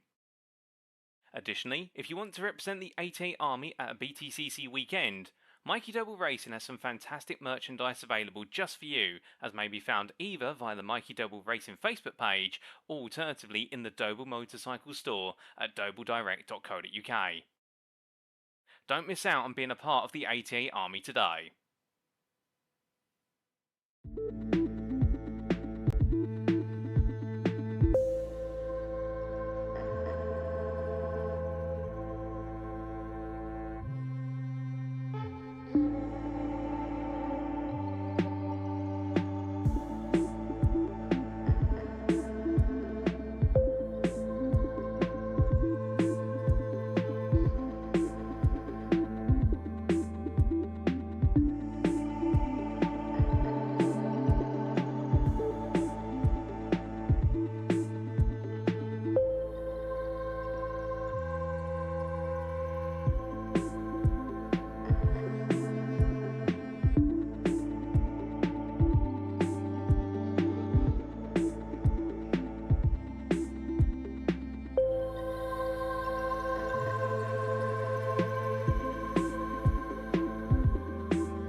And we are back, ladies and gentlemen. As quick as that, we are almost ready to go once again for race number 2 here in round 2 of season 10 of the NXTCC. And my goodness, what a race number 1 we had. It was full of drama, it was full of decisive moments, and at the end of it all, well, we got to see one man take the victory, and it was this man, Wojciech Swirydowicz.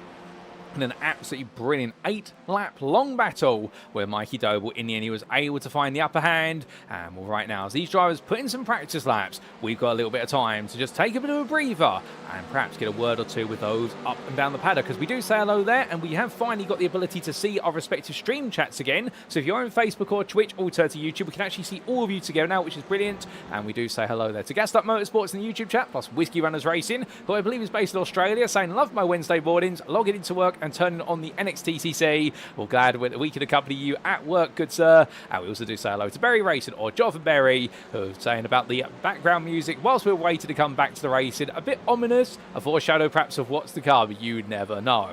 But without further ado, you know what else is also to come? We need to get some pre-race interviews in with our drivers if we can. Who can we perhaps get a word with, however? Well, we're going to see who's out there and who we might be able to grab from their place in what's the paddock at the moment.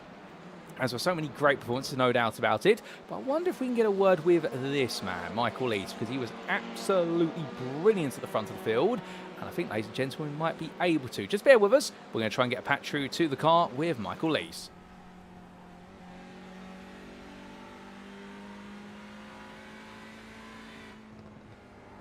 And as we get a patch through to the car, Michael, have you got time for a quick chat? Yeah, always got time for you, Paul. Michael, an incredible qualified session followed up by a brilliant drive to a Pro-Am win. I mean, you must be happy if race number 1. You couldn't have asked for better. No, it's fantastic. Yeah, I mean, they just really wanted to give me that podium position, didn't they? Nobody wanted to take it, so I thought, yeah, all right, I'll have it then, if nobody else wants it. Yeah, qualifying, amazing. I don't know where I pulled the lap out from. I hung back at the start, made sure I had as much free track as possible. I was literally the last person out the pit lane. Because to me, the clear space was worth more than a tow down the straight. So it paid off. Got a good qualifying, and then from there it was a case of, well, I know that the next best Pro-Am was in like 11th place or something like that. I can't remember exactly. I had a lot of pros in between, as I thought, right, just try and stick with them as long as you can. Let the gaps start to filter out, and then, you know, just be safe. If people are really getting aggressive, just let them go. And so I did that, stuck on the back, and then everyone killed each other and handed me second. Love it. Well, it was absolutely phenomenal, and well, it's handed you a brilliant finishing spot. And what can we expect then in race number 2? This is yet to be seen. I've got a very heavy car now, much heavier than you get from the normal Pro-Am weights, because I've got Pro 2 weight, so very, very heavy car. I'm just going to try and do something similar, try and stick with them and just see what happens. Hope for the best, and hopefully they do the same again and exit stage left and right. Well, fingers crossed for you, it works out as planned. But Michael, we'll leave it there. Good luck in race 2, and we'll see you out on track. Yeah, thanks, Paul. So here and there, ladies and gentlemen, from none other than Michael Lees, and we're very happy with his performance, no doubt about it, and talking out there as well. The fact he doesn't know where the qualifying lap came from, but it came from somewhere, and he'll be hoping now he can repeat it once again here, albeit now carrying 48 kilograms of success ballast in that car, and will definitely, it is a very heavy car he now has to contend with.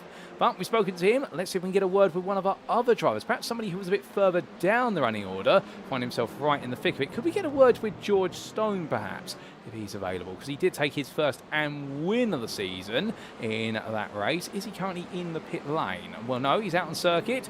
And, well, we're going to try and catch a word with him, ladies and gentlemen, as he gradually makes his way up the hill. And so bear with us. We'll get a patch through to the car. And as we do get a patch through to George Stone's car, George, have you got time for a quick chat on the broadcast? Yeah, of course. George, a brilliant drive to your, I believe, your first and win of the season, which you fell slightly short of at Silverstone. How was it out there? Yeah, no, it went really well, to be fair.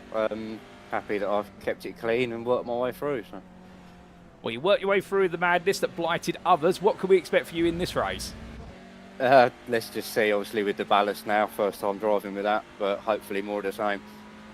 All fair play. Well, we'll leave you to it to get used to those 32 kilograms you put in your car. But, George, best of luck to you. Thank you.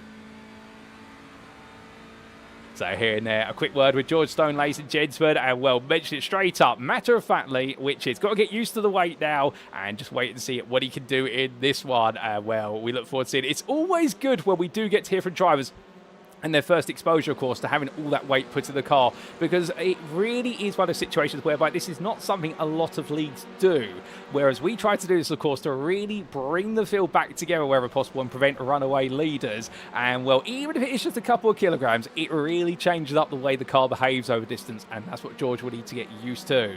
But as he makes his way on through, I think we've got time for another quick word with a driver, just briefly. Can we get anybody else tonight? Perhaps can we go to the pro class? We'll see what we can do. Can we find somebody who's readily available? I wonder if we might be able to get a word with Jamie Dory quickly, series organiser and man who found himself right in the thick of it.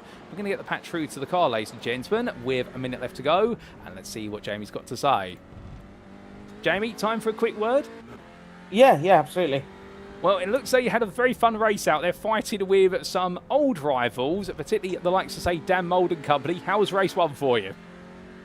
Yeah, it wasn't too bad. I was expecting a little bit more early on, but I think we got in a bit of a tussle that dropped us back from that lead pack and just focused on the battle ahead. It's a long race and managed to gain a few places at the end. Well, a few places gained at the end of this one. You've got a relatively light car for race number 2. Can we expect you to go forward? We're waiting to see. I mean, the Audi's good round here. You know, P4 weight, it does make a difference. I'm just trying to test that out now, and we'll see how it goes. Well, Jamie, we look forward to it. But with that, we'll leave you there. Good luck for race 2. Cheers, Paul. Thank you.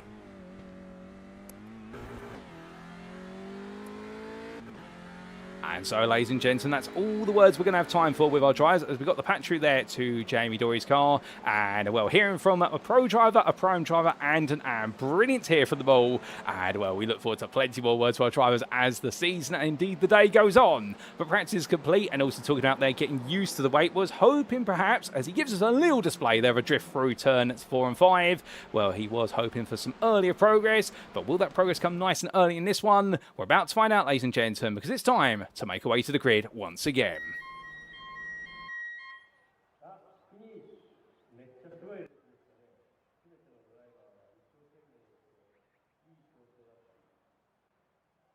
And so, ladies and gentlemen, as our drivers make the way onto the grid, this is how they'll line up for our second race here in round number 2 of the championship.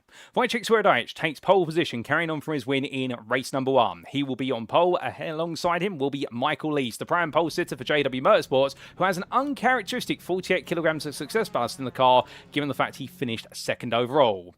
Dan Mould will take third place for NXTGEN Green ahead of Jamie Dory, with Mould looking impressive, no doubt about it, and Alex Meredith will then come home in 5th place for this one. At least that's the plan, because alongside him will be Andrew Pike, who starts 6th ahead of Luciano Witvoet, with Isaac Doble, Logan McKenzie and Nick Clibbins completing a top 10, and Clibbins, of course, being the second place prime driver in this starting order.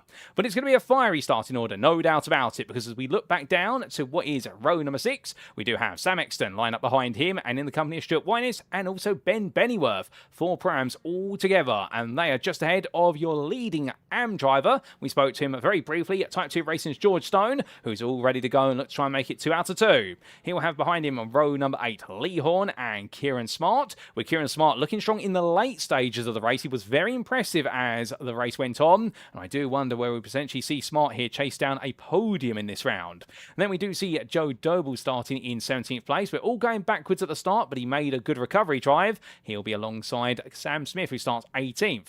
Then it'll be Marcel Fritsch, who starts in 19th place there. And second of the AM starters ahead of Andy Fox. That's going to be your top 20. And outside the top 20, with Fox keeping out of trouble, of course, and looking to move forward, well, Lewis Mason will be hoping for a more trouble-free race this time round. And can he move onwards from third place in the AM class? Can he go for the win? Well, that's to be discovered. Adrian Fritsch starts alongside in there, still chasing his maiden podium this season. He came very close to it, the WS Racing Esports driver. And then we will have Carl Thompson and Alan McCain on row number 12, with both drivers impressing in the late stages.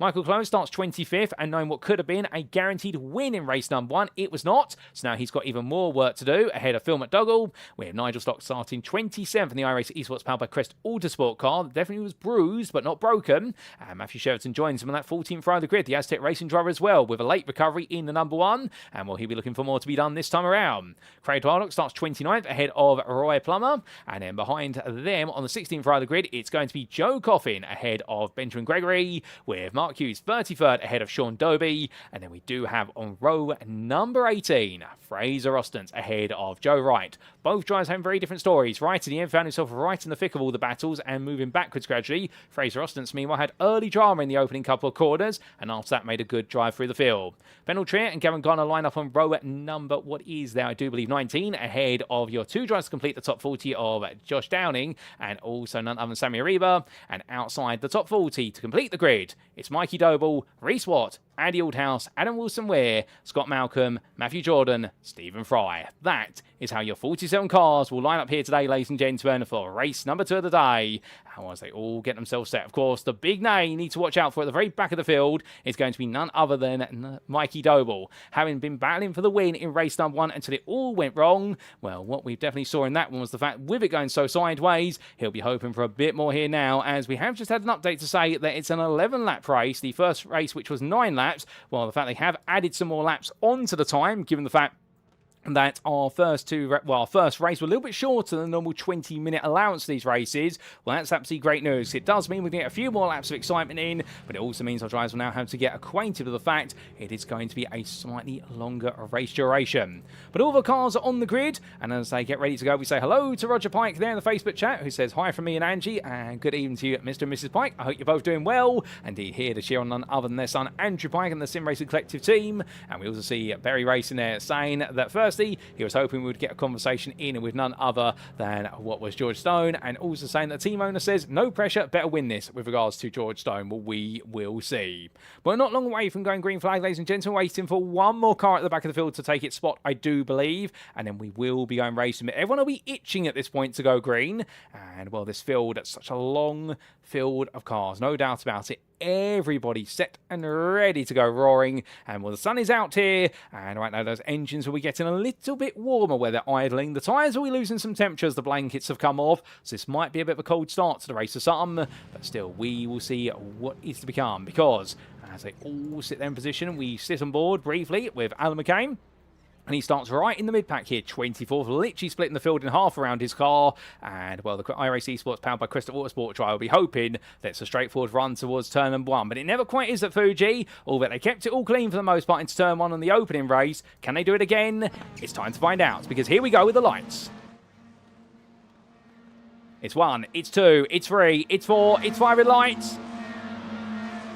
And it's lights out, and away we go here for our second race of the day as Wojciech Swirydowicz looks to get a good start. Michael East alongside him there, and immediately Swirydowicz pulls over to cover off Lees. But down towards that braking zone they come, and as all our drivers do, well, a bit of smoke being kicked up in the rear there as they all heading towards the braking zone. And, well, hard on the brakes they all come. But as they do, leading car saving through 3 wide there at the front. That's Andrew Pike trying to go on the offensive. Oh, there's been a bit of a stack up there between cars. That's Joe Coffin being caught up.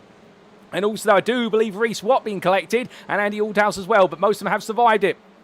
But meanwhile, coming into Coca-Cola Bend, well, Wojciech Swirydowicz starts to pull away as it looks so Dan Mould has leapt his way forward. Well, Mould's doing an absolutely brilliant job as they come roaring on through. And well, there's been a change of a paint job there to the next-gen green livery, no doubts about it. And as they make their way in towards turn number 6, all these drivers sweeping left, right and centre. Jamie Dory right now lurking around the outside of what will be Andrew Pike shortly. But behind him, Alex Meredith also trying to put the pressure on here. But all these drivers right now itching for a fight, no doubt about it. And we've had a toe to the pits for Mikey Doble. So something's gone wrong for Mikey Doble right at the start of this race. And well, we'll try and get an understanding what's happened to him shortly, as we will for so many. And well, as we see all the drivers come down to the braking zone here, well, there's a big dive at the inside there from none other than McCain. Does he get the move done? No! Oh, goodness me, it's all gone wrong as the field is split in the middle. And well, as all the drivers try to survive, there's touring cars everywhere. At turns 10 through to 12, they all somehow negotiate their way around the stricken cars of both Nick Clibbins and also, I believe, Andy Fox. And well, Andy was saying to me only moments ago down the pad at the fact that he'd had a safe race when he was hoping for more, and Sonny falls all the way down, and it's a meatball flag. You couldn't make this up for the poor man. But meanwhile, as we come back to our leaders making their way down the start-finish straight, well, it is going to be Wojciech Swirydowicz who tries to bolt away. As we do say hello, there's Adam Ezra official in YouTube chat. That's Adam Wilson-Weir saying he's had to pull out due to a technical issue. And well, very sorry to hear that, Adam, and hopefully you're able to get it sorted for a future race or round, because we're definitely not the same without you, I can tell you that. We always want to see all the Type 2 racing team out there. We appreciate you letting us know. But after one lap right now, as they all coming down, we unfortunately are taking a bit of a pause to the race because we are under safety car, ladies and gentlemen. And well, as quick as that, we have put the plug in terms of the race pace at the moment, and we will be slowing things down. Safety car is out, and it gives us an opportunity, of course, to take a look at what exactly has happened. But it's gone wrong, and well, right now work is going to be done to try and right things as quickly as possible, because several cars towards the back of the field were collected initially into turn 1. And the subsequent incident which did occur, what was turn number 10, definitely I think has brought a halt to proceedings. Albeit there's not a red flag, it is purely a safety car, so we will gradually bite into laps and the race distance. But at the moment we will spend in at least a lap, if not two, behind said safety car. But making their way around at the moment, and as they do, we take a look back at some of the big moments from the start of this race, including what happened at turn number 1 for Matthew Sheraton. So this was all the drivers making the way on down, and as they did so, well, Matthew Sheraton right in the thick of it here into the braking zone in the Hyundai Veloster. I think he's just going to have to check up here, and it was a big check up for what was the Iris Esports car 2 in front, and that caused Sheraton essentially to get the worst off of it. Now, in terms of who that was, I'm going to take a guess there that might have been Sam Smith, and subsequently that was Mikey Doble being collected, and what was the rest of the picture and being sent across the road.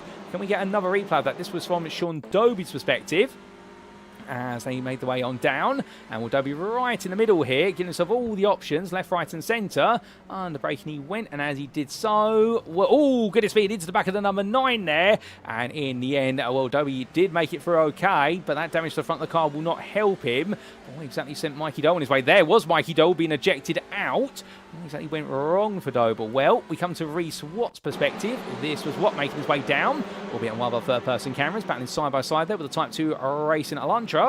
Onto the brakes the pro driver went after his misfortunes of race number 1, and unfortunately getting checked up there behind Joseph Wright and also Sean Dobie, and that's how his race started before it all went a bit backwards. And then as what happened to none other than Mikey Doble, here's the replay of that. This was Doble's race. As quick as this, it was really in towards turn 1 around the outside, avoid all the mayhem, try to pick up the speed now, and he was picking up places left, right and centre, used the runoff area there to survive, and as he got the power down, instant to the right of him, that sent none other than Roy Plummer across the road, and then the Big Lips Racing car turning back onto the road, and everyone else had no time to react, and suddenly it was just like that, a complete shunt. Joe Coffin involved in that, also none other than what was, I believe, the GBRC machine there of Andy Aldhouse, and that explains the big story. But then we had this happen moments later. This was down at turn number 10, and this was the big crunch moment as all the drivers made the way into the braking zone, and it all began, I think, with Sam Smith, Nick Clibbins and company. There it is, there it begins. That's Clibbins and Smith we were watching coming into it, so Clibbins and Wyniss coming together, and it triggered off the chain reaction. This was the on-board for Stuart Wyniss as he made his way battling in behind. Let's move one way, then the other team, Big Lips car going defensive there, trying to go all the way around the outside, and in the end, Clibbins was turned there by the car he was battling with. I think that was Sam Exton, and subsequently it was just literally everyone bump and grind into each other there until somebody could essentially push the cars through.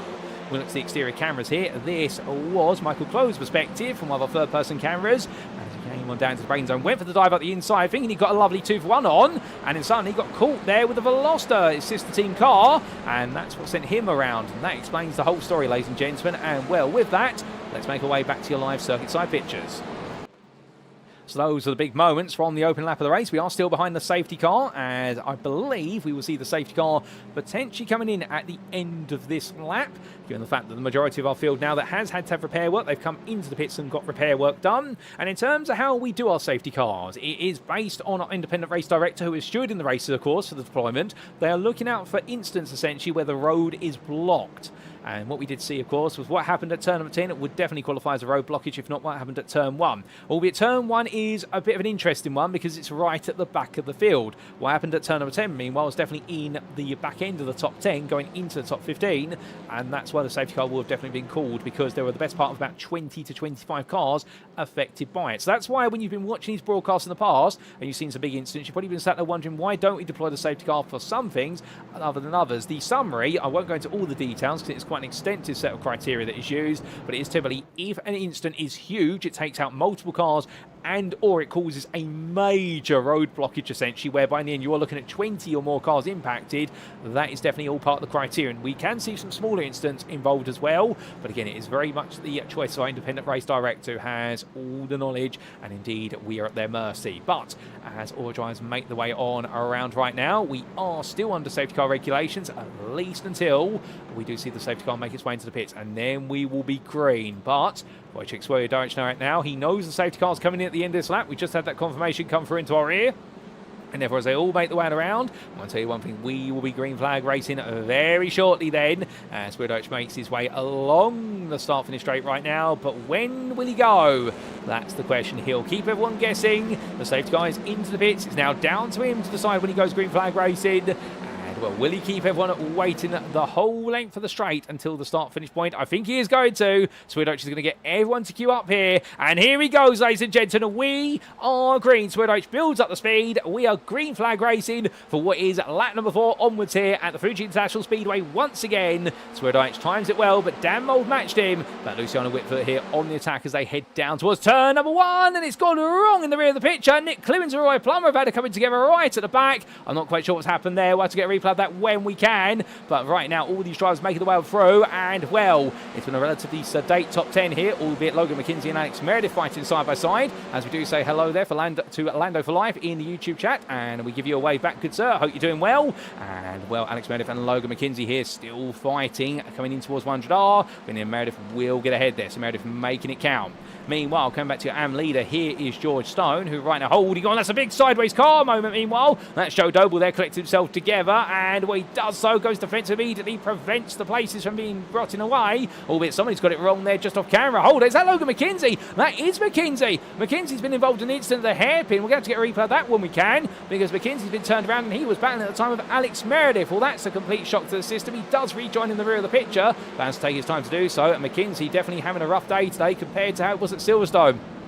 We're coming down to the braking zone here. Well, the AM class is getting very feisty, because what we can see is Sean Doby up the inside of Fraser Rostons, but overcooks the corner, sends Rostons to the grass, and when he's going to step wider to let Rostons rejoin, but this is going to cause them all to bunch up. This is not the way you want it to be, as they all spread free for wide coming towards net spend, and Michael Clough tries to go around the outside of Doby here. He's got the space to do it. He gets the inside of the net. He does that very well. Further back, that's going to be free wide coming up the hill, and in the end, with Fraser Rostons in a damaged car, contact there with Phil McDougall. This more contact, he straightens out McDougall as he gets it back together. They're still 3x3 here. Well, Noah's Ark said it was 2x2, but the TCR Ark says it's going to be 4 wide coming up the hill as McDougall goes on the inside of Adrian Fridge, and me on the outside there. That's Marcel Fridge. It's going to be Sammy Ariba and Fraser Rostons. My good lord, Sean Doby also in the mix there right now. They're going to be 4 wide down the start finish straight. I don't think we've ever seen this at the NXTCC. My good lord, as they make the way down, and all these drivers right now absolutely pushing each other along, and it's absolutely incredible treat them all as they roar the way down towards turn number 1. And as they do,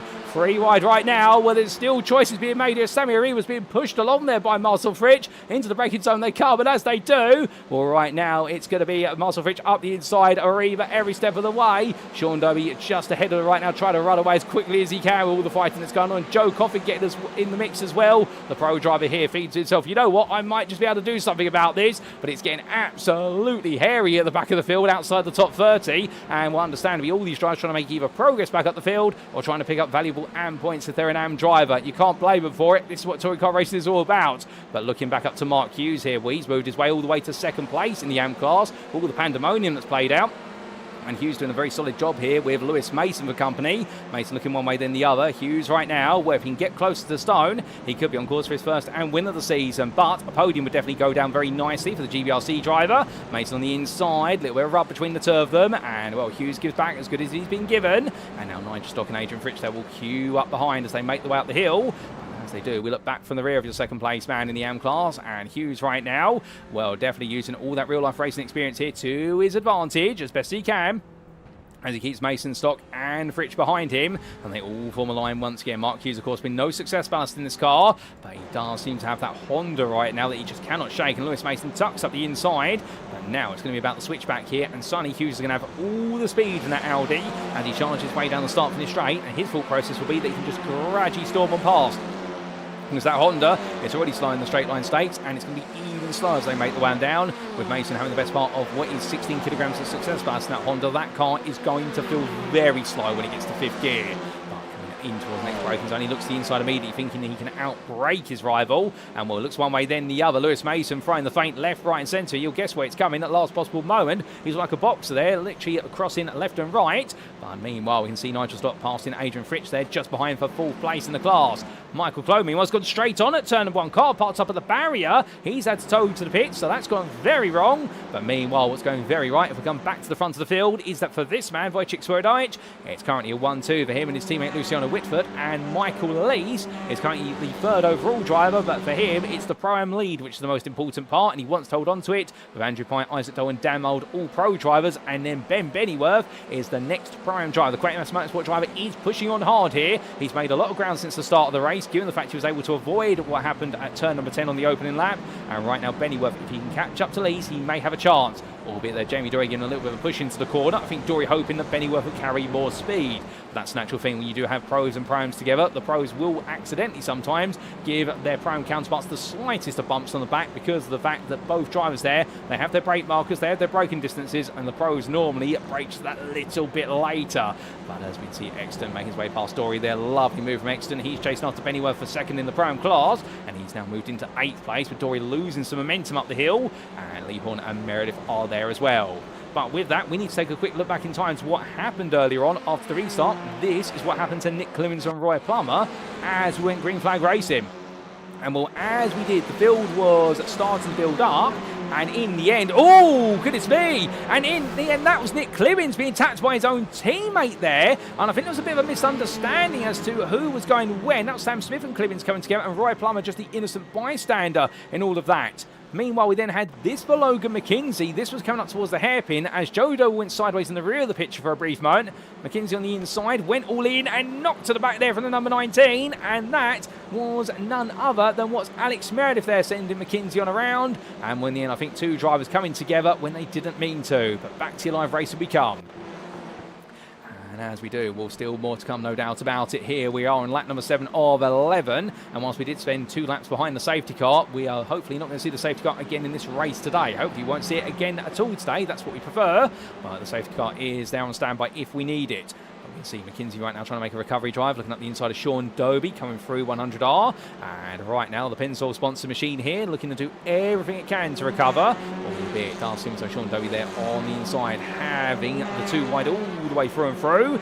The ATEC racing driver right now knowing that he's up against a pro and decides in the end just to back off a little bit rather than fight it too hard. Matthew Jordan, meanwhile, further back, he's fighting here with Joseph Wright. They're fighting for 32nd place, albeit this means little to them in the overall positions, given they won't be getting any points, and they're not in the same class either, but they're enjoying a good little fight either way, as Joshua Downing looks from behind, and Stephen Fry and Matthew Sheraton clear up into this mix, with Sam Smith at the very back of this, sporting the damage from that contact with Nick Clemens on the restart of the race, and right now that damage will not be helping him, as meanwhile Sheraton looks up the inside here of Stephen Fry. And Fry, of course, that monster pole lap at Silverstone. He's not been able to quite recreate it here today, but he's in the thick of the fighting. But I think he wants to move forward, not backwards here, the 9th place AM driver. But he's been made to go backwards by the Prime around him. And right now, Fry having to go defensive versus Sam Smith, who's going to try and look around the outside of him. Well, that's not going to be an easy defensive. Now on to the front line stretch. We're making the way down with Joseph Wright and Matthew Jordan side by side. We're going to leave them for a brief moment. As meanwhile, further down the start-finish straight, we come back to Mark Hughes. He's still got Mason Stock and Adrian Fritsch behind him. As Lewis Mason looking up the inside this time. Is he going to be able to find it? Not quite. Meanwhile, big dive there for Reece Watt up the inside of Adrian Fritsch. Absolutely froze the car to the inside there. The prime driver using his experience on the brakes that Audi. Indeed, he's been racing that Audi for as long as he's been on the grid in this series. Albeit he did have a season or two in the Honda, it should be pointed out as well. But otherwise, the Audi has been his mainstay. And we're coming down in towards 100R right now. Well, Reece Watt now up to 8th place in the prime class, 21st. So he's making his way very comfortably into what would be the potential reverse grid. As Craig Twaldock here up the inside of Joe Doble. Does he get it stopped in time? Yes, he does. But Doble now tries to switch back at him with Alex Meredith in the queue. And we're coming through. Remember, Meredith no front bumper on that car. He lost it whilst battling with what was Logan McKenzie earlier on at that said corner at turn number 6. Right now, Craig Twaldock's not worried about that or the history of the car of Alex Meredith. All he's thinking about is keeping Joe Doble behind him. And, well, given the fact it's guaranteed a reversal from 13th place as a minimum, the idea is you want to be as close as possible to 13, if not within that top 13. And Twaldock right now 15th place. He gives himself a very high probability of being in that reverse grid, given it's anywhere between 13th and 23rd.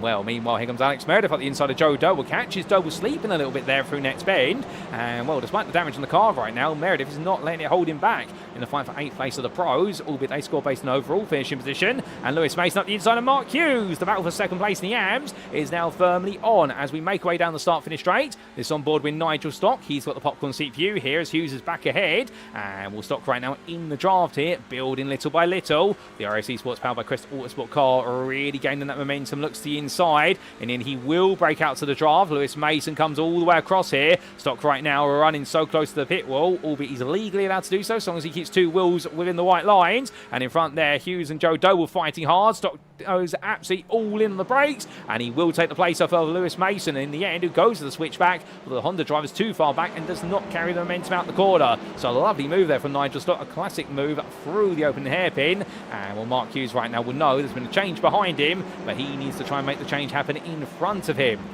And speaking of changes, by the way, we have had a change of leader. Luciano Witvoet has passed Wojciech Swirydowicz, and well, these two, of course, they got very familiar with each other in race number 2 at Silverstone. They're getting familiar with each other again, and well, right now our leader is moving away as quickly as he can from Swirydowicz, but understandably he's got less weight in the car, significantly less weight, and that will be helping him out, particularly with regards to tyre wear and comfort as the race goes on. And here's how the move was made.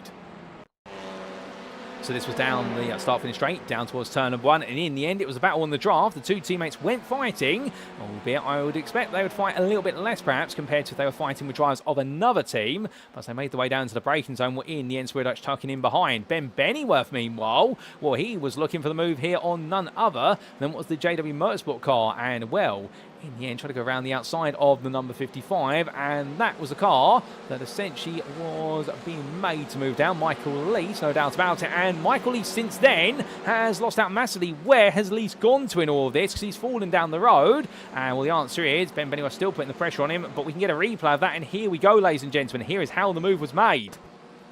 So it was coming down the hill, only moments later, down in towards turns 4 and 5, so we actually managed to catch up to it. So Bennyworth putting the pressure on, and Lees went a bit deep there, and suddenly Bennyworth was able to sweep up the inside with the success bars holding Lees back. But then how exactly did Lees lose out to Sam Exton? Exton dived up the inside there, the Big Lips racing car, and well, in the end, Michael Lees going from good to bad to backwards very quickly, and Sam Exton making that move count as we come back to your live racing. So a change of prime leader, just as we had a change of pro leader as well on lap number 9. So lap number 9, definitely the lap of all the excitement. And well, more excitement to come without a doubt as we look back to Dan Mould, who's all over the back of 5th place man Bennyworth. And well, understandably now this is just trying to get some more points for his championship campaign. We'll see what he's able to do. Further back, Ben Altria. He's on the back of Jamie Dory with Kieran Smart with them. And well, just in front is Michael Lees, who's just trying to survive at the moment in that 3rd place in the prime class. Ben Altria, if he can find a way past Lees, and you see Altria flash his headlights, so he's trying to say to Dory, look, the man I want is in front of you, get out of my way. Dory doesn't have to be fair, they're all battling for overall position, but I think Jamie has actually been quite fair to Altria. I think what he's saying to him is, you know, if you think that you're that quick, go for it. But also what I think Dory's doing tactically here is he's sacrificing a couple of points, so that way he starts further up the order for race number 3. His fight is not with Lees, his fight is with whoever he is going to be around on the next grid. So this is smart racing from Jamie Dory. This is where he's putting his Colin Turkington brain on, and indeed right now he's thinking about the bigger picture, which is something he's very good at doing, and that's why he's a 2-time champion in this series. As he makes way up the hill right now, Kieran Smart's there with him, but I don't think he'll do the same for Kieran Smart. I think he will essentially now hold the space there, unless he thinks it's worth gambling to drop to 12th, perhaps even 13th to Carl Thompson. But how low do you go before you start running out of points in this race? You're sacrificing the points in this one to then carry more points into the next one. That's all he will be able to decide. But we will see as they make their way onto the final lap with them. White flag waves, and as it does, Isaac Doble right now battling with Andrew Pike for 3rd place. Pike on the outside here. They've been building up for the last couple of laps. Pike trying to go all the way round, but he's going to run out of road eventually, so in the end he tucks back in. Not going to come through that time. Michael Lees up the inside of Ben Altrier, taking 3rd place back in the prime class through the hairpin. And, well, they'll be making their way now 2 wide down towards Coca-Cola Bend, with Jamie Dory also getting into the mix there. And, in fact, they're going to separate the differences. Behind, Nigel Stock fighting still with Lewis Mason. These two very familiar with each other from what's the Season 9 Blue Am lobby. And, well, Lewis Mason was the run-up to Nigel Stock in that championship. But right now, it is Mason trying to get the upper hand here, as we've had a car go very sideways. Couldn't quite see who that was. We'll try and get an understanding when we can as to who's gone out wide. But somebody's definitely taking a trip. We've got a yellow flag there for Lewis Mason. That's a slowdown he'll need to serve within 30 seconds of it being awarded typically. He's going to have to burn that into the braking zones as quickly as he can. He's going to lose out massively, but the question mark of Jamie Dory, will he now be trying to take the place back from Ben Altrier? The answer is yes, he will, but Kieran Smart dives up the inside of him. Altrier loses the rear of the car, he collects it together, and Altrier right now trying to gather his fault and gather the car as quickly as he can. He makes sure that Kieran Smart's got no room to operate with, and as they come up into towards turn number 13, will Sunny. Right now, Ben Altrier, who was looking to be putting pressure on for 3rd, finds himself under major pressure for 4th in the prime class and 10th overall, with Jamie Dory just watching this from behind. But as they come up the hill, Isaac Doble here, still under pressure from Andrew Pike, but the lead has already made their way onto the start-finish straight, and whilst it may have been Wojciech Swirydowicz taking the win in race number 1, it's the same team, Project 26 Alpha Touring Change, who take the win, but it is Luciano Witvoet who now leads at home, a 1-2 ahead of his teammate Swirydowicz, and Isaac Doble in the end will come on home in 3rd place, just ahead of Andrew Pike. Dan Mould will take 5th, and then it will be Ben Bennyworth, your prime winner in this one, in 6th ahead of Lee Horn, with Sam Exton to the 2nd spot of the prime podium in 8th place ahead of Michael Lees, who makes it back-to-back podiums, but not quite the win, ahead of Ben Altrier.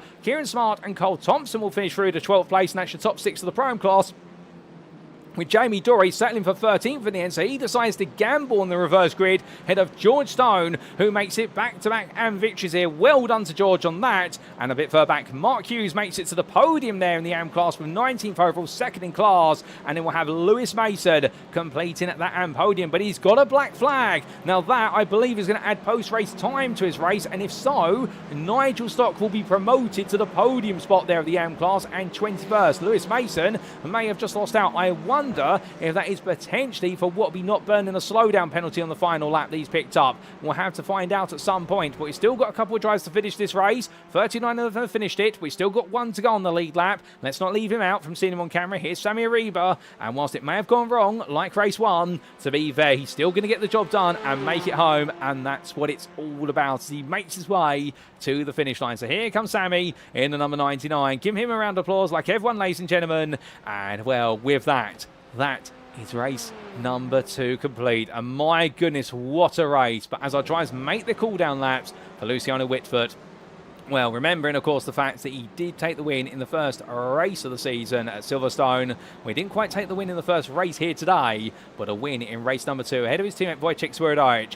It definitely is a great feeling, and a 1-2 for the team as well in this one. That's some huge points coming their way, and, well, understandably, they're going to be thinking to themselves that this is a team's championship, just as much a driver's championship, that is moving forward very nicely. Isaac Doble onto the podium there, making amends where his brother Mikey has fallen a long way down the order and got caught up in that lap 1 incident, retiring from the race, so therefore he's got it all to do in race number 3 should they get the car repaired. But Ben Bennyworth makes his way on down, and as he does so, well, a first win of the season in the prime class of Ben Bennyworth, and 6 overall. What a drive ahead of Sam Exton, Michael Lees. A great trio to be on that prime podium. Lees being way down in the end, but Bennyworth with a lighter car made it count. George Stone, there he is. He makes his way on through. He's going to be absolutely ecstatic. I don't think he's going to quite believe it when he gets out the car and he'll be told that you've just won the AM race once again. But I think he'll be very proud of that one ahead of Mark Hughes and Lewis Mason, who round off that top 3. But as without further ado, let's take a look at those race results, subject to any Stewards inquiries. So as we can see, after an absolutely brilliant race number 2, even with a 2-lap period under the safety car, well, in the end, it was a 1-2 for Project 26 for Alpha Touring Challenge. Luciano Witvoet taking the win ahead of Wojciech Swirydowicz, and the gap between the two of them, 3/4 of a second. Isaac Doble, he was a further 6 seconds behind, enjoying a brilliant battle over the race distance for Andrew Pike, but in the end, the Doble Sim Racing driver proved himself to be the stronger in this race, with Andrew Pike settling for 4th and some good points with it. Behind the Sim Racing Collective Esports driver, it was another Honda in the form of Dan Mould, who took 5th for NXTGEN Green, and continues to impress here at Fuji. Mould really is back to his magnificent old, and then we do see Ben Bennyworth there in 6th place, the prime winner for Quantum Mass Motorsport. What a battle between him and Michael East, but in the end, he only needed one chance, and he took it, and he absolutely striked it right. Lee Horn took 7th place in NXTGEN Orange ahead of Team Big Lips' Sam Exton, who was your runner-up in Prime, and what an opportunity was to sneak up the inside of Leeson towards turn number 6 and get the job done, and Michael Easton had to let it go for JW Motorsports and focus on rounding off the Prime podium. Ben Alchier completed the top 10 there for Full Tilt Motorsport with late pressure from Kieran Smart. The Track Scotland driver best the rest of the length ahead of Cole Thompson, who continues to move forward there for GBRC. Well done to him once again. And then Jamie Dory sacrificing places towards the end to let the Prams go and make sure he's in that reverse grid with the 13th place finish, and now he'll be hoping the lowest number combination is drawn out of the bowl.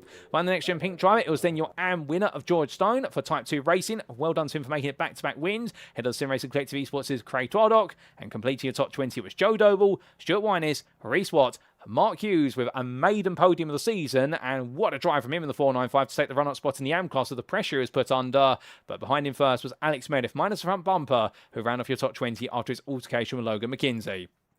21st, it was Nigel Stock, who in the end took 2nd place in the AMs, just ahead of Logan McKinsey. And then Benjamin Gregory, Joe Coffin and Gavin Garner completed the top 25, with Benjamin Gregory being the last of the eligible spots for the potential reverse grid. And we saw Adrian Fritsch in the end take 26th place, but most importantly for him, it was a maiden podium. And the reason for that is because we've had black flags for both Lewis Mason and I do believe, unless my eyes do deceive me, well, in fact, it was in the end Nigel Stock. But hold up a second, we've had a bit of a shuffling here of the finishing order. I do apologise. I think I may have got myself out of sorts. Indeed, I have. Nigel Stock was the last podium finisher of the AM class. I do apologise there. I've got Stock and Fritsch on the brain there. And Adrian Fritsch and Marcel Fritsch, the two family members, well, they finished together in the end in 4th and 5th, respectively, of the AM class. Behind the WS Racing Esports pair, then, it was Scott Malcolm with Andy Fox and Matthew Cheverton completing your top 30, and it was Sam Smith in 31st place ahead of Sean Doby, with Matthew Jordan, Joshua Downing, Stephen Fry,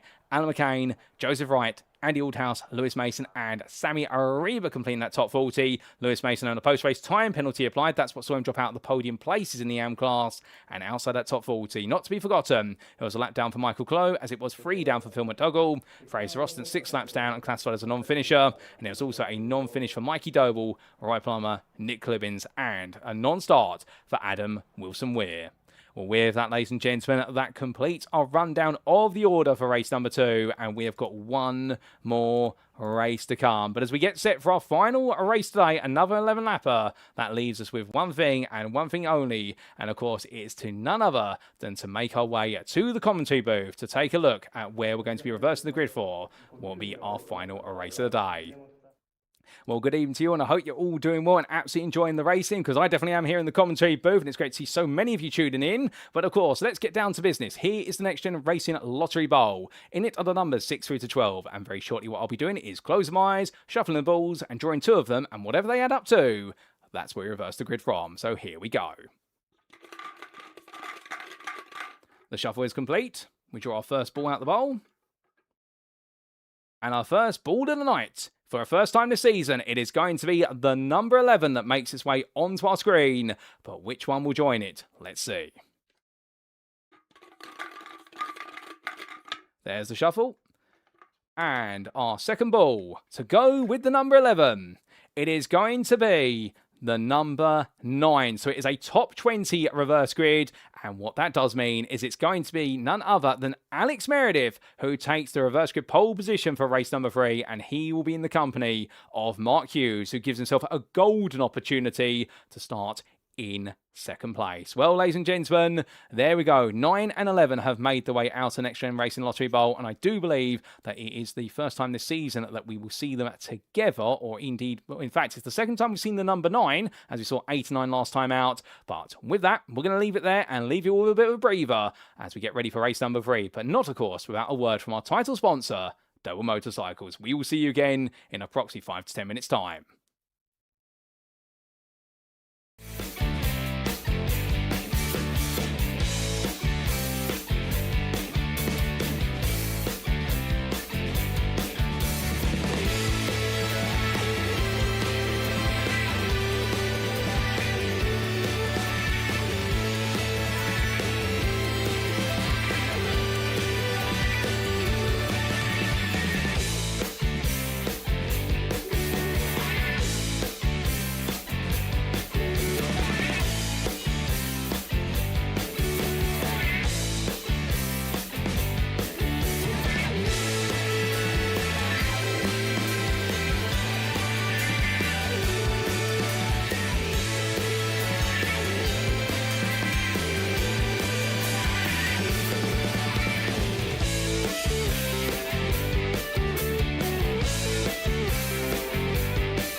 Speaking of Mikey Doble Racing, if you'd like to support Mikey as he pushes it to the limit out on track, you can do so by following the Mikey Doble Racing Facebook page as seen on screen.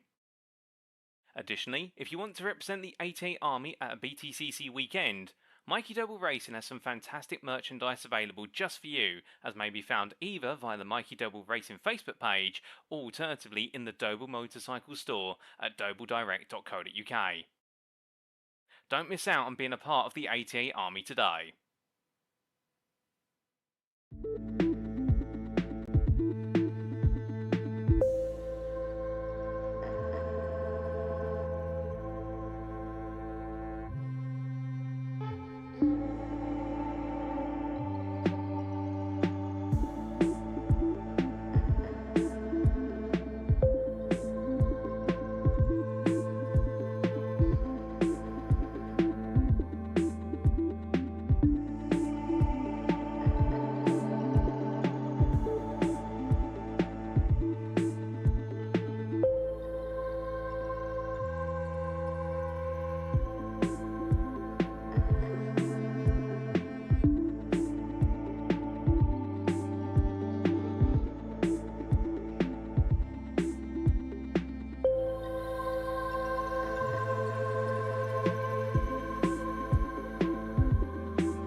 And we are back, ladies and gentlemen, for one last run of the racing here at the NXTCC Season 10, round number 2 from the Fuji International Speedway. And goodness me, what a pair of races we have had thus far. There have been battles aplenty, and with race number 1, we got to see some incredible fighting up through and at the very back of the field. Race number 2 echoed that, but it took it a bit too far perhaps and saw a brief safety car period. But what exactly can we expect in race number 3? Well, arguably, many would say we can expect it to be turned absolutely up to the maximum. Albeit Wojciech Doble, the man who finished in 3rd in what was race number 2, he knows that a top 20 reverse grid, he's going to be starting all the way back in 18th place. And with quite a bit of weight in the car as well, this is definitely going to be a race whereby I suspect we're going to see a change in the guards at the very top, at least for the final podium of the day, particularly when you consider Wojciech Swirydowicz and Luciano Witvoet as well be joining him all the way back on the 10th row of the grid, and they'll have the hard work to do all the way from the very back. But say it's not impossible, to be fair. We have seen drivers win races from as far back as the bottom end of the top 15, so therefore you never know what can happen until that final checker flag falls. But given we've got a bit of time before we do make our way back to the race of the course, well, one nice thing we can do with the time we've got available is get a word or two with some of our drivers. They get themselves all geared up for final success. But who exactly do we want to try and get a word with? Well, one driver it'd be good to get a word with would be none other than perhaps Mark Hughes, the man who in the end brought home at 2nd place in the AM class after a brilliant race number 2. But as he makes his way onto the start for the straight, can we get a word from him? Can we get a bit of contact to his car? Well, we are going to try and get Patrick, ladies and gentlemen, and here we go. Can we get a word with Mark Hughes? Please bear with us as we try to get a word with him in the commentary booth from the car. So as we get a patch through to the car of Mark Hughes. Mark, have you got time for a chat on the broadcast? Yeah, of course I can, yeah. Mark, a brilliant race number 2, 2nd place in the AM class. You must be pleased with that one. Yeah, chuffed really. Just took a bit of time getting used to the car, what it's doing. I've done no practice whatsoever apart from jumping on tonight. So yeah, quite pleased. Brings me back to my old Gran Turismo days, racing this track. Oh, fantastic. Now, I've got to ask our viewers at home, because for those not aware, you do race, of course, at the Miltech Civic Cup, running the Honda Civic FN2 Type R. Do you feel your skills in that translate into racing on the simulator? Because it's front-engine front-wheel drive, the Audi. Yes, it's massive. I mean, the sims are so good these days, it doesn't half replicate what the car does. Obviously, the TCR car's a bit more different, but yeah, it is replicated on track. It is very good. All fair play. And final question before I leave you to focus. You're starting 2nd, I believe, on our final grid of the day. Can we expect you to go for the AM win? Hopefully. I've got quite a bit of ballast though, so we'll see what happens, see what tyre wear's like, and go from there. Try not to get involved in too much. It gets a bit dicey around these tight corners everyone dives in. So yeah, we'll see what happens in race 3. Alrighty, fair play, Mark. We'll leave you to it. Good luck for race number 3, and thank you for your time. Okay, thanks, Paul. So here and there, ladies and gents, from Mark Hughes. Good to hear from him, and also to hear about the fact he really feels as though the simulator is able to replicate the forces and the feeling of a front-engine, front-wheel drive racing car. Although the TCR car a bit different in the way it behaves, but still the fact that there is that similarity there, and it does mean his skill set is transferable immediately. But looking forward to this one and just seeing how it goes, and wants to stay out of trouble. And indeed, that's how he's able to make such great progress in race number 2. Can we get a word with one or two of our other drivers? Can we get a quick word perhaps with Ben Bennyworth after his exceptional performance in what was race number 2? I think we can. He makes his way down the start-finish straight, and I can promise you, ladies and gentlemen, I'm not just picking drivers in the Audis. It's just a coincidence. Well, as he makes his way on down, let's see if we can get a patch through to the car of Ben Bennyworth. And as he makes his way out of turn 1, Ben, have you got time for a quick word on the broadcast?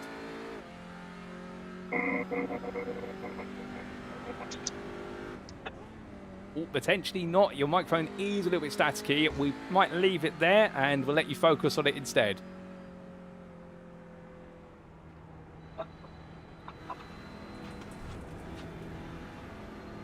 Well, ladies and gentlemen, there's a slight technical hitch. I think we will leave the Quatermass Motorsport driver now. Perhaps we'll catch him later on for an interview, but we'll leave Ben to it as he's just parked up the car, in fact. Hold on a second. He might be trying to catch a word with us now. Let's just go back to the patch route. Sorry, Ben, we left you and now we found you again.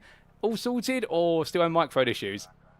No, I didn't even realise that I was in the same session as you, to be honest. I thought I was just kind of minding my own business. We do like to try and get a quick word with drivers whilst they're practicing in preparation for the next race whilst we can. We wanted to chat to you, if it's okay to ask about your win in race number 2. How was that? Yeah. Was I expecting that? No, not really. Yeah, like I said, it's just, I'm over the moon with that. Especially coming after, being the first race of the year and, with so many top guys in the Pro-Am class with, Michael Lessie and Sam Exton in there as well. Yeah, to get that win, that definitely, that's definitely worth something. Oh, 100%, a huge win. And to think now you have a chance to try and do it all over again, albeit you're going to be in the midfield of the top 20 inverted grid. How are you feeling for it? Yeah, and with added weight on board as well, that's not going to be easy. If the first 2 races were anything to go by, I can't see why I can't get another good result out of this 3rd race, basically. All fair play. I think that's a good spirit to go in with. We wish you the best luck for race number 3, and we'll see you out on circuit shortly. Cheers, thank you. So here and there, ladies and gentlemen, from Ben Bennyworth, we do apologise there for the slight technical hitch. I think that was as much on our end, surprising him in the fact that, well, he hasn't been pulled into the broadcasting room for a quick interview there. Indeed, we always like to get the patch through to drivers, much like they do sometimes on the BTCC grid, if you've been tuning into the BTCC over the last couple of years, particularly when we're sometimes behind a safety car, alternatively when we are just in the practice warm-up session, we like to get a word. It does keep our drivers on their toes a little bit. Of course, they have been told before the season they have to mind their P's and Q's in case they do end up being brought in at short notice. And many of you may remember sometimes we have brought drivers in the past where they've been talking about things and, well, they've been using some quite choice or colourful language, only them for them to be reminded, yes, you might be on the broadcast, but to be fair, it's all human beings. That's what makes the NXTCC grid full of some absolutely brilliant characters, no doubt about it. And we've seen some characters here today, I can tell you that. But as our drivers get themselves all dialed in, well, is there anyone else we can get a final quick word with? I wonder if we can get a quick word with Dan Mould, who definitely had an impressive performance in race number 2. He's had a good day overall. And, well, let's see if we can get a very quick word from him. And we do get him into what will be none other than our commentary room. Dan, just quickly patching through to your car. You got time for a quick chat? Yep. Go on, Paul. All good, thank you. With a minute to go, quick fire questions. How's your day been so far? Up and down. Happy with the results, not happy with the incidents. All fair play. Well, the results have come through. The instance may not be as great, but one more race to go. What can we expect from you? Hopefully just to finish. That's the plan. Oh, that's a fair target, to be fair, Dan. Well, tell you what, we're going to leave it there and let you focus and dial in. Catch you on the grid for race 3. Good luck. Cheers, mate. So here and there from Dan Mould, ladies and gentlemen, that's going to complete our quick pre-race interviews, I should say, as Mould there decides to run out nice and wide and get the car parked up. He knows what time it is. They all know what time it is. And indeed, we are only about 15 seconds away from going racing for the final time here at Fuji International Speedway. And indeed, what a set of races we've had so far. It's been absolutely incredible, and now we've got one more to top it off. A top 20 reverse grid, Alex Meredith on pole position, Mark Hughes alongside. Here we go, ladies and gentlemen. It's time for the final race in Japan for round number 2.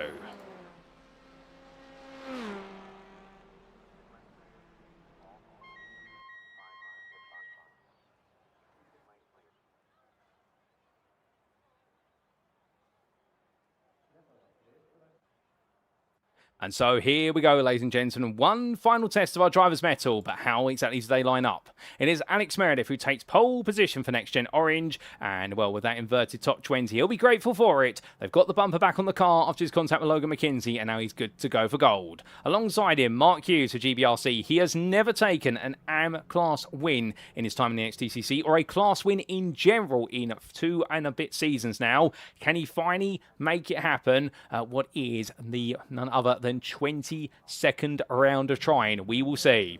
Witvoet starts on prime pole position in at 3rd place, and he'll be very eager to make sure he breaks away from Stuart Winnis as quickly as possible. But the JW Motorsports and Track Scotland driver, they both have a history of battling hard and fair with each other. Can we expect that to occur in towards turn number 1? Joe Doble begins the day 5th in this one, and well, understanding with race number 1 being a bit of a disappointment and race number 2 being another recovery drive, number 11 driver here will try to move forward quickly because he has got Craig Twardock alongside him in the 200. Behind it will then be the second of the Yams, George Stone, who looking to make it 3 out of 3 here for Type 2 racing today. Can he do so ahead of Jamie Dory, who starts in 8th? A tactical demotion of places in race number 2 has seen him earn the right to start in that 4th row. Carl Thompson and Kieran Smart complete that top 10, both looking quick, but now some weight in the car. And then we have starting 11th, Ben Altrier ahead of Michael Lees on row number 6. Row 7, it's going to be Sam Exton ahead of Lee Horn, with the Team Big Lips driver looking very quick in the late stages of race number 2. And then they're ahead of Ben Bennyworth, the winner of the primes in the previous race. We spoke to him, he was very happy about it. Can he be even happier now to perhaps make it another trip to the podium? If not, Dan Mould is there with him. He's looking to finish this race. That's his priority. He mentioned to it to us only moments ago. Andrew Pike and Isaac Doe will make up row number 9 ahead of Wojciech Swirydowicz and Luciano Witvoet. The 1-2 combination of Project 26 for ATC. Well, can they now potentially make their way through the field in some very heavy cars? We will see. Outside of our first 10 rows, we then have Nigel Stock starting in 21st, ahead of Logan McKinsey, who, to be fair, is with his teammates, but not the way he wanted to end up with them. And then he has Benjamin Gregory just behind him, 23rd, ahead of Joe Coffin. Gavin Garner and none other than Adrian Fritsch line up together on the 13th row of the grid, with number 16 driver beating his fellow teammate of Marcel Fritsch to the post there, but they'll look to go racing again, and 9 there's some big points on offer. Behind the 2WS Racing Esports cars, there'll be Lumen Motorsport Scott Malcolm, who did a very good job of coming through the field in race number 2, and then we do see Andy Fox and none other than Matthew Sheraton completing your top 30.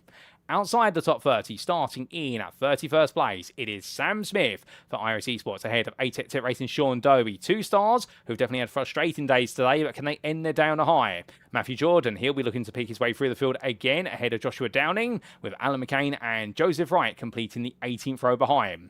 It's a theme of AM drivers at this point onwards, and they're all very firm and fair in their race with each other. Andy Aldhouse and Lewis Mason together just behind, and then Sammy Ariba and Michael Clough completing that top 40, and outside the top 40 in 41st place, hoping he can finish this race without issue, Phil McDougall ahead of Fraser Ostens, with Mikey Doble. Race number 1 ended in disaster. Race number 2 started with disaster. Surely that's got to mean 2 wrongs do make a right, and in race number 3 he'll end this one without disaster. We will see, with Roy Plummer alongside on the 22nd row of the grid, and then on your final pair of drivers on this grid, with the fact that we have had one driver it seems not make it to the grid, we will have Nick Clevens and Adam Wilson-Weir round off your 46 starters for our final race of the day. So without further ado, ladies and gents, we've gone from 47 to 46 cars, but even if we've lost one, we've still got plenty of fun to be had here, and they're all almost ready to go. We're just waiting now for the countdown procedure on the lights. I do believe we may have to wait another minute or so. They are given plenty of time, and Max Andrews says there in the YouTube chat, this one's looking to be good.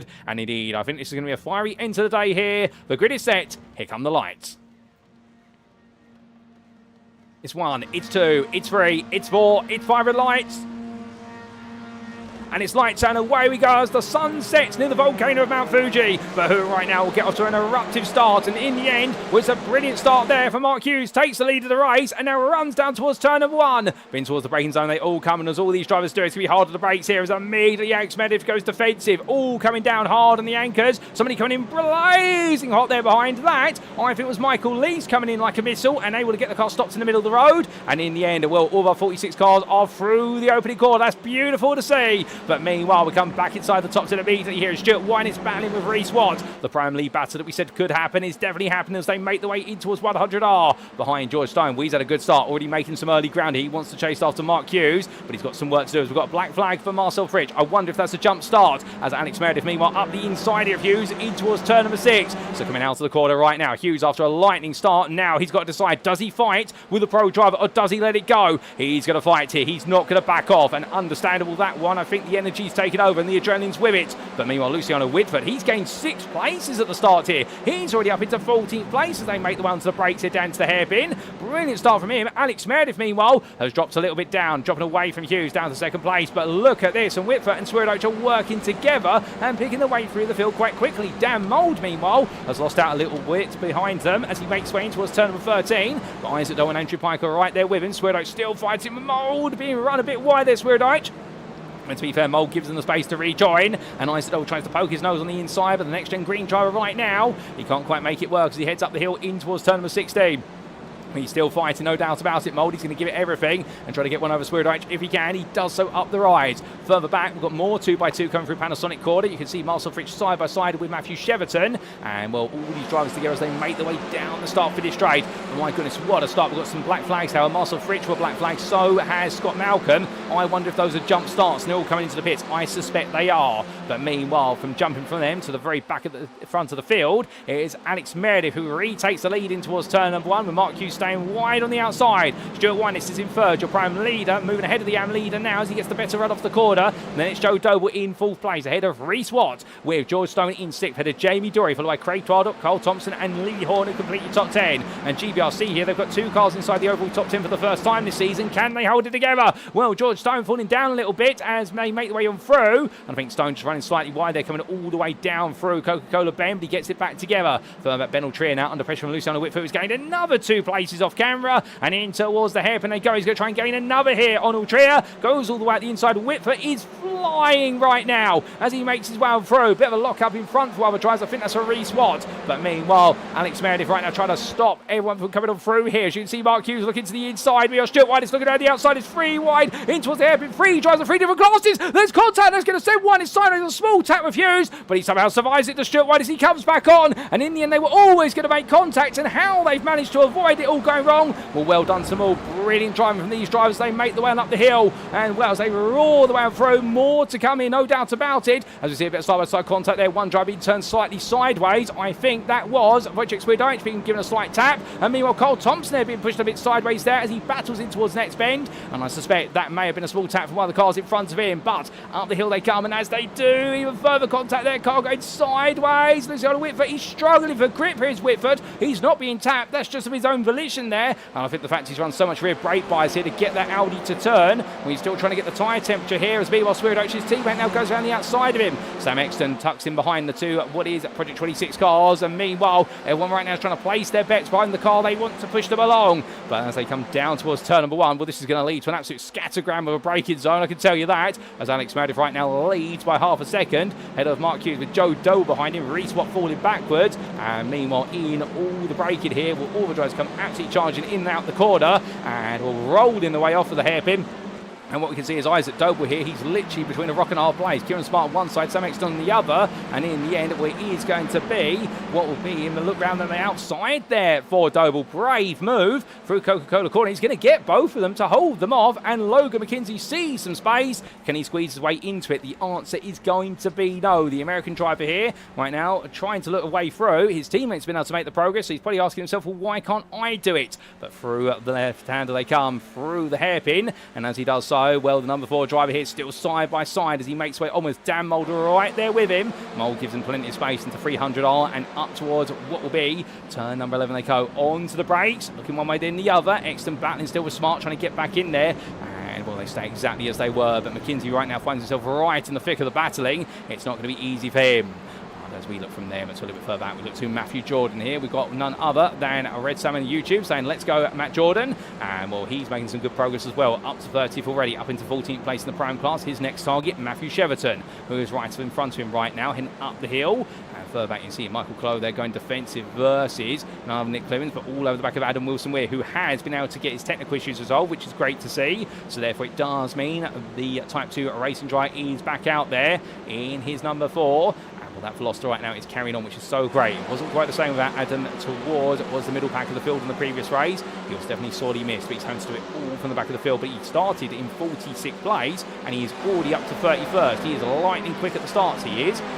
It's wound down. Well, from them, let's make our way back to the front of the field for a brief moment, because here is George Stone on the inside of Stuart Winus. But this is an important moment here, and the reason is because now there's only 2 cars between him and the AM win. Craig Pardot, a Pro-Am driver, and then Mark Hughes, the man who holds on to the AM lead. But we have got time to go in this race. We've got a long way to go. We're not even halfway yet, and there still could be a few turns in the tail. Further, Andy Fox and Michael Lease fighting here. Fox on the inside, Lease on the outside. And we're after a miserable race number 2. Fox right now trying to get everything back together as quickly as he can. Albeit that is going to be Joe Coffin looking up the inside. The pro driver here for Big Lips Racing sees the doors open. A bit of a rub between the 2 of them. And as they come up towards the hairpin, well, Fox on the inside here. He can't just disappear. And does he simply back off in towards the hairpin? He slightly does. Coffin runs all the way around the outside. Does stay within track limit. And therefore Joe Coffin will take that place off him as they make their way down towards the hairpin. Solid, respectful race between them. Benjamin Gregory and Alan McCain are there, following up behind, with Adrian Fritsch being the AM drive between the 2. And as they come down towards that braking zone, you can see here McCain looking around the outside still. Well, that's not going to happen. He's surely going to have to wait. Hold up a second. We've got Ben Bennyworth off the road. There is Ben Bennyworth. He has made his way to the escape road there, or what would be the fast version of Dunlop. I'm not quite sure how that's happened, but it's gone backwards for him. We'll try and understand what's happened to Bennyworth shortly as he went straight on. But right now, well, oh, goodness me, there's a lot of smoke and dust being kicked up there. Car parts on the side of the road. That's Kieran Smart. Smart's been sent around, but how has he ended up there is the question. We need to give you an answer as quickly as we can to that, ladies and gentlemen. We will do so shortly, but Kieran Smart definitely been sent sideways, and well, it's going to relegate him a long way down the order. And here's a quick replay to explain. And this was Kieran Smart then battling right in the midst of the top 20. Up the hill he went, but as he did so into next bend, I think there's going to be a contact. Oh, that was a very tight 4 wide there. Well, there was nowhere near enough room for 3 cars, let alone 4. Kieran Smart was minding his own business, and suddenly, well, Dan Mole's the one you want the on board for that, because he was absolutely compressed there. You can see Logan McKenzie in front, and then of course none other than what was at the Big Lips machine, and Mould went in, and I don't think he realised when he went in for it, first he had nowhere else to go, but secondly I don't think he realised what he actually created there was a staggered 4 wide, and went in. Everyone survived it other than poor Kieran Smart, who was minding his own business on the outside, and suddenly found himself ejected there because everyone's so eager to make progress. Well, we'll come back to your race, and as we do, that's a bit of contact there between Smart and Sammy Ariba, and well, immediately Smart taking the place back of Ariba, then now moving up to 36th place, but he's got a long way to recover. And I don't know if he's got the time to do so here, particularly if we were to see a safety car, that would completely blunt his race. But Michael Lease is still battling with Andrew Pike, and Pike, of course, and falling down the order a little bit, given the reversal of the grid. Well, right now he's trying to make his way back up the order. The only problem that he has got is the simple fact that he will have a lot of weight in that car compared to the cars around, and it'll be much lighter. So that is going to hold him at bay. That's the success ballast doing what it does best. As they all come up the hill as well, we have definitely seen some phenomenal drives from so many drivers, not just in the pro class, but also the Prams and AMs. Nigel Stock here, he's had a good run as he's made his way forward, no doubt about it, and he's up into 4th place in the AM class, trying to chase down Adrian Fritsch. He looks up the inside of none other than what is Matthew Sheraton, a previous AM driver, now a Pro-Am, and also has been a pro in the past, and right now he's looking to try and make that move as quickly as he can.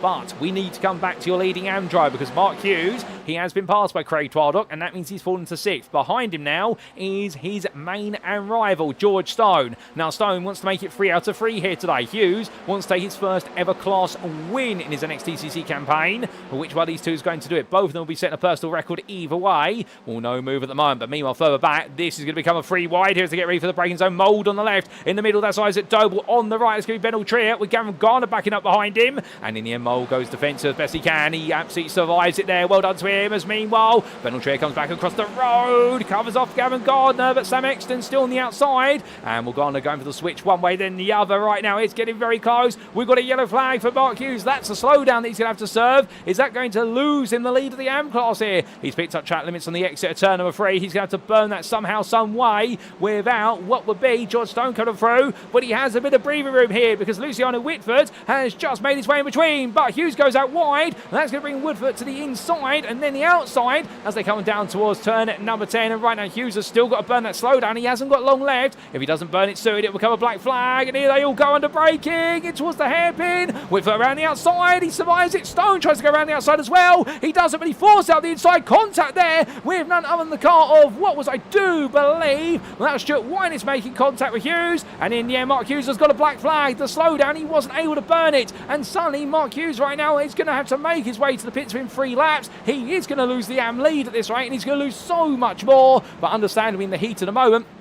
he hasn't wanted to lose anything, and it's so difficult when you're in a commanding position like that to then have to accept a slowdown and deal with all the fighting. You can only deal with so much, and then it goes sideways from off the back of Stuart Winers, and it's all now starting to go a bit backwards here for Mark Hughes. And while he can't become dispirited here, he knows he's got the pace to fight on through, but he is going to have to make his way into that pit lane within 3 laps in order to serve that drive through. And here he goes. He makes his way down immediately, as meanwhile all the fighting carries on here, and we can see, my good lord, this is McKinsey versus Mould. They're getting so close to the pit wall here. Contact between the two of them. They head on down. Mould is refusing to budge. Understandably, he does not want McKinsey getting on past him whatsoever, but into that braking zone, in towards the hairpin right now, and Dan Mould absolutely pitching himself forward here. And, well, Logan McKinsey's going to have to find a more inventive way on past, as Isaac Doble watches this with both eyes wide open here. And indeed, I don't think he needs caffeine or an energy drink. This one, all he needs is the adrenaline from the racing here. But he makes his way through turn number 3 right now. Isaac Doble, well, he's studying everyone in front, and I think he's thinking to himself, okay,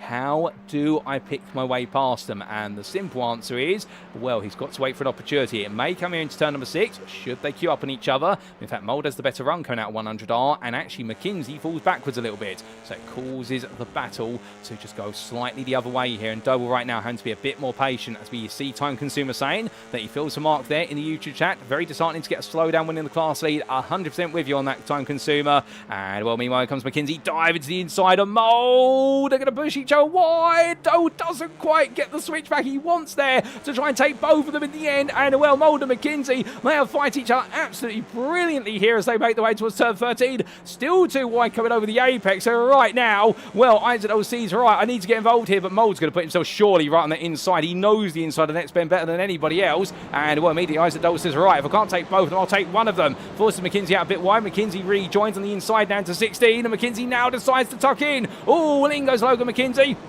And he'll take one, he'll take two, but it's going to be a drag race down the start finish straight. But he immediately pulls over to the right hand side and says to Dan Mould, no, I'm not giving the slipstream to you. Isaac Doble instead tucks in behind instead. And the two Hondas right now all over the back of them. They've lost her like a bad rash. But down that start finish straight they come. And as they roar the way downwards, right now no difference between them, as here comes Isaac Doble, overpowering his way on through. Dan Mould's still behind, so it's also Ben Ultria. This fight really building up even more here as the headlights go on. The sun is almost set, and into the braking zone. McKinsey this time will try and make sure that Honda Doble doesn't make it all the way round, and the answer is going to be he does just about manage to do it. And, well, Logan McKinsey holding on by a sliver here, and, well, there's plenty of other battles going on elsewhere. We will come to those shortly, we promise you folks. But as they make their way through this left hand, it's absolute bedlam in this battle, and, well, in the end they will settle down into an order for now. Meanwhile, Reece Watt, he can see Craig Twardock right in front of him. They're battling for the lead of the prime class, but the problem is he's now got Luciano Witvoet behind and Wojciech Swirydowicz in tow. And this is absolutely incredible from the Project 26 machines of ATC. They have made their way into 6th and 7th. This alone will be a huge result for the team in the top 20 reverse grid race.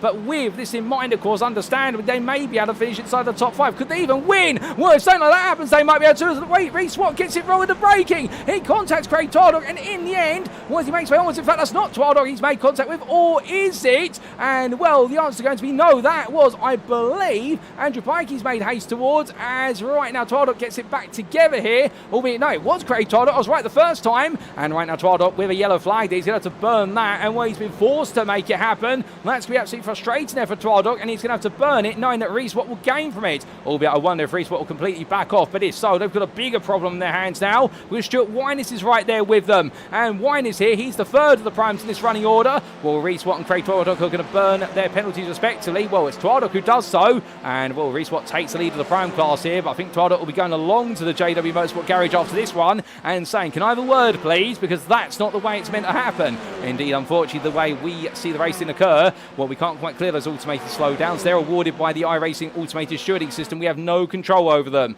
so therefore you've got to feel for Craig Twardock, because suddenly he's been propelled to a slowdown penalty that he was not responsible for, arguably. But meanwhile, 3 wide here behind in towards the hairpin, and what you see Andrew Pike on that inside battling with all trio of Mould. trying to hold on to his 10th place here. And Wandra Pipe right now still keeping on as Mulder and Gardner there with him. Gavin Gardner trying to get into the mix of this one. And, well, things are absolutely exploding in the battles here. And this is just inside the top 20. There's even more to go. And, well, in terms of one other drive we do want to get a look to where we can is none other than Joshua Downing right now, who's enjoying a good little scrap as well. He's currently in 34th. And we say hello to SLM Design, shouting out this man as he chased after Sam Smith for 16th place in the Prime class. Going to leave now, as in fact he does get in place of Smith, who's gone off there. Coca-Cola Corda, he's just got wide parks there to what would be the marshal's post and just lets the car stop, and he's going to tow to the pits. Something's broken on Smith's car, and I wonder whether it's an electronic piece, because it didn't look as though there was any damage to the car from those distant pictures. But meanwhile, as all these drivers carry on, we look to Mikey Doble here trying to make a recovery drive out of this one after retiring so early on from the race in race number 2, where it all went wrong in the opening lap. He's now up to 25th place past Adam Wilson-Weir. His next target, Craig Twardock, who's been relegated all the way down to 24th as a result of that slowdown. You couldn't make this up for Twardock. This is the most punishing race that he's been in his career in the NXTCC so far. And well, I can tell you one thing, he's going to need a huge amount of motivation to come back from this today. He's going to do his best to fight on through, but we'll see what he can do. But meanwhile, back to the front of the field, we haven't forgot about the fact you've got a race leader here, and well, it's not the Honda in the foreground of the picture. That Honda is the car of Lee Horn that's almost a lap down now. No, it's the Velocity of Alex Meredith here, as Jamie Dory immediately peels to the inside of the road with Luciano Witvoet there and Joe Doble together, and Dory trying to give Doble the tow. He's trying to help out his rival driver. What he wants Doble to do is fight with Witvoet, and he does exactly that. And well, Joe Doble didn't need ask it twice, to be fair. That's the tactic you can use. You can give the tow to another driver and get the two guys behind you to fight more rather than focus on you. And Doble wants that podium spot here. He's had a frustrating day, and right now he would like nothing better than to be on the podium. Can he find a way to do so? Because of course he's battling with Witvoet, the man who, despite having a huge amount of ballast in the car, the best part of 56 kilograms in that Audi, he has made it work. We got Doble looking up the inside, and in here he can't quite find it, finds the rear bumper. Witvoet instead. Oh well, they're crowding each other around here. Wojciech Swirydowicz meanwhile is also there. Two wide now as they make their way out to the hairpin. Here comes Swirydowicz, a bit of contact between the two of them. The Honda and the Veloster, both very similar sized cars, very similar sized wheelbases, and coming down towards the braking zone here. It's going to be Honda on the inside. Doble defending hard. Can Swirydowicz go all the way around the outside? The answer is no. He waits instead. He buys his time. This is the penultimate lap of race in this top 5 right now. He is absolutely building up a storm. Meanwhile, George Stone, the leader of the AM class here, he doesn't need to fight at this point. He can let the places go, but he knows he wants some overall points as well. He'd love to move his overall championship campaign forward, and the Type 2 racing driver here right now looking to make it free and wins out to 3. The next AM driver, it's Adrian Fritsch, who has off camera been able to hold on to this spot and make some gradual progress, but others have lost it, and right now he's on course not just for a maiden podium, but a maiden second place at that. This could be absolutely brilliant for him in his debut season, and we will see what he can do. But meanwhile, looking back to the front of the field, we go one more lap, ladies and gentlemen. Alex Meredith right now, many would say the protege of the man who's chasing him, with Jamie Dory, and well, the two-time champion has definitely been coaching at the youngster. And right now, Alex Meredith, he has won races overall before. He has challenged for the Prime title, but in the Pro class here today, he wants that overall win. As behind, we can see Swirydowicz and Doble go toe-to-toe. They're going to go all in the brakes here for fourth place, and Swirydowicz on that inside defending as if his life depends on it, understandably. Re-swap, meanwhile, trying to find his way past Logan McKenzie, but they both run each other wide, and it's the end. Goes George Stone. He taps Watt on the back end. That causes the whole field behind Constantina up. And Dan Mould here, where he's lost out a bit of pace. As here comes Joe Coffin, making it 3 wide with Ben Tree on the outside. In towards turn number 3 they go. And as they do, well, Mould right now absolutely being reverse Moses there as the world closes in on around him. And indeed, right now, things go absolutely couple down. But as they make their way through turns 4 and 5, will Trier try to hold on for dear life here. Oh my good lord! And Mould is ejected out to the barrier. And in it was going to end up in tears, but it's end up in tears for the Pro Dry, none of the Pro-Ams. But we've got to go away from that for a brief moment, because we've lost Alex Meredith from the lead of this race. He's dropped down to 3rd place, and Jamie Dory right now, he's got Luciano Witvoet behind him, and surely not. Luciano Witvoet right is pushing so hard at this point. Surely he's not going to be denied the win in what will be the last couple of corners here. It's going to be Audi on Audi every step of the way. He's going to go for it nice and early. He wants to turn it into a drag race down the start finish straight, but one that's equal. But as they make the way up towards Panasonic Bend, Dory defend on the inside here. And how long has it been since Jamie Dory has taken a win in the NXTCC? Well, as they make the way out of turn number 16, right now, well, keep your eyes focused, ladies and gentlemen, because here we go. It's a drag race to the line. Witvoet has to wait, but he's had a better run out of the corner. Dory right now hoping he can hold on. It's literally going to be a photo finish, but for whom is going to be the winner? And in the end, it is going to be, I think Witvoet's done it. Witvoet has taken the win by only 6 thousandths of a second over Jamie Dory. Alex Meredith takes it home, the final spot on the podium ahead of Wojciech Swirydowicz. Joe Doble settles for 5th ahead of Stuart Wyness, who is your Pro-Am winner, ahead of Logan McKenzie, Andrew Pike, Gavin Garner, and George Stone. Makes it 3 out of 3, albeit in a car that definitely needs to see a bit of a mechanic after this one. And Ben Altria will finish home runner-up in the Prime class ahead of Sam Exton, who rounds off the Prime podium. Adrian Fritsch with 16th place. He takes the runner-up spot in AM. What a maiden podium for him for WS Racing Esports. And Nigel Stock with 19th place finally finds his way back onto the AM podium, and what has been 3 very challenging races for him. But what a drive in his final race of the day. And well, as they all cool and down, ladies and gents, we've still got a few drives to finish this one. And my good lord, well, I can tell you what, I think if we had any more laps after that, I definitely did a body double for that, because well, I've got lungs, but I can't have that much air in my lungs for that long, I can tell you that. And Scott Malcolm making his way on down here, where he sees the finish line all the same, and good on him there. He's still in positive spirits. He comes on home 38th or 18th in the Prime class. He'll be ahead of Mark Hughes, and this is the man you have got to feel for. And well, being in the lead of the AM class, picks up a slowdown at turn number 3. Can't burn it in time. Surrounded by drivers battling with him, including the second place man, who then goes on to win the AM race. It gets converted into what is a drive-through penalty for Mark Hughes right now. I can imagine it will be head in hands after this one, thinking, how could it have not gone any more wrong? But he gets the finish, he gets the length in the AM class, he gets some points on the board, and that's the important part. And that's second place here today, and also his early battling for the lead. Definitely he deserves a round of applause for that. Lee Horn will be your last lead that finisher, in the end settling for 40th in a Honda that's definitely had a bit of frustration as he takes it out there on the car, and I think the NXTGEN iRacing Black team will definitely be billing for him for that later on tonight.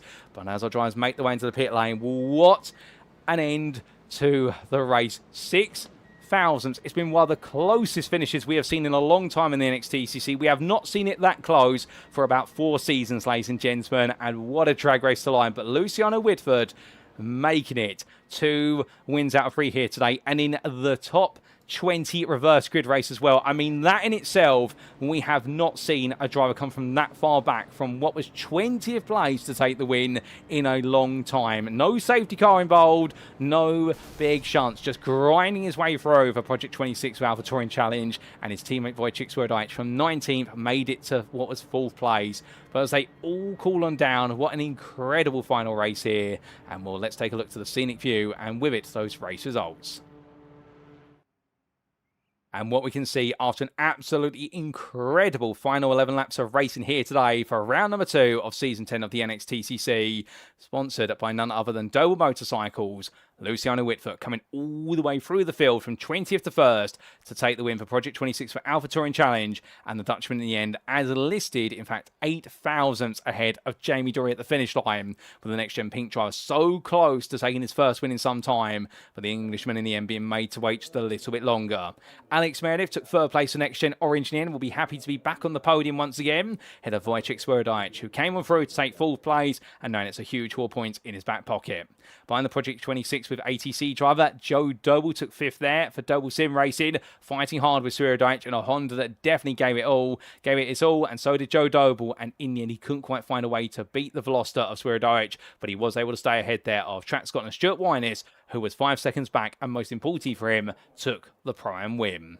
Then it was Logan McKenzie in 7th for Project 26 for ATC, driving well but couldn't find his way through the field as quickly as his teammates, but still 7th place there. Huge haul of points for him and the team. And Andrew Pike was 8th for Sim Racing Collective Esports in a brilliant battle that also including Gavin Gardner there in 9th place. And the NXTGEN Pink Drivers followed up by George Stone, who makes it 3 out of 3 and wins here today for Type 2 Racing. And that will be a huge catapulting of him up to the top of the AM standings.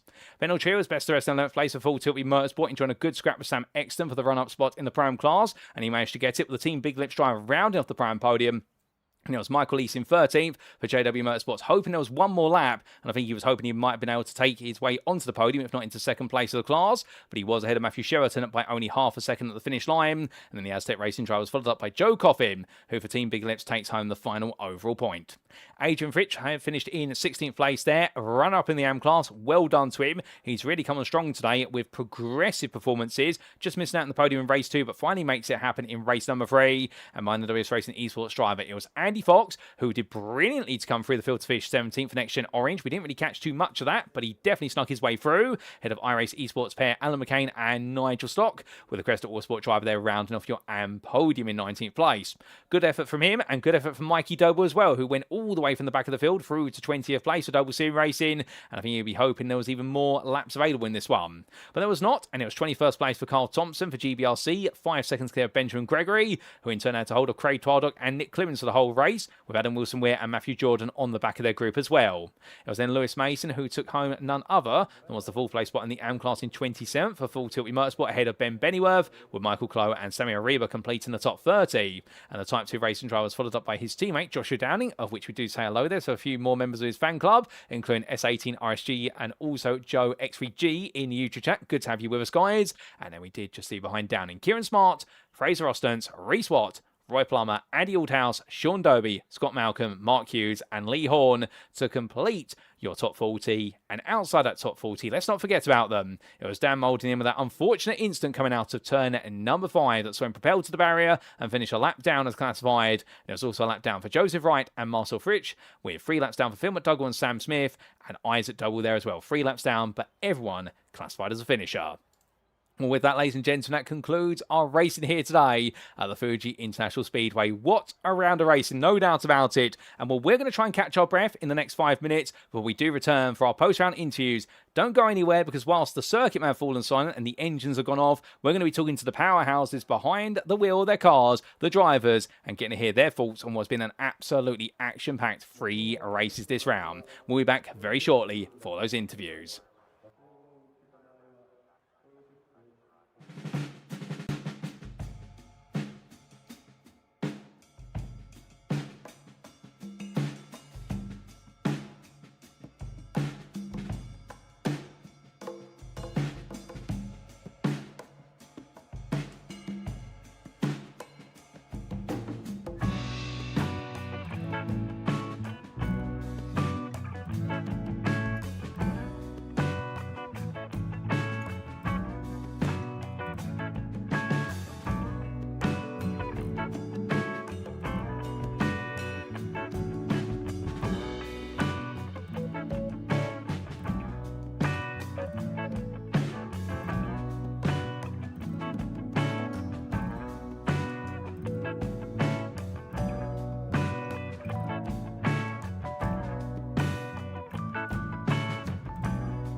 And so, ladies and gentlemen, it is time for our post-round interviews. And today, we're going to kick off by hearing from one of our AM drivers. It is going to be none other than Lewis Mason, who joins me now in the interview room.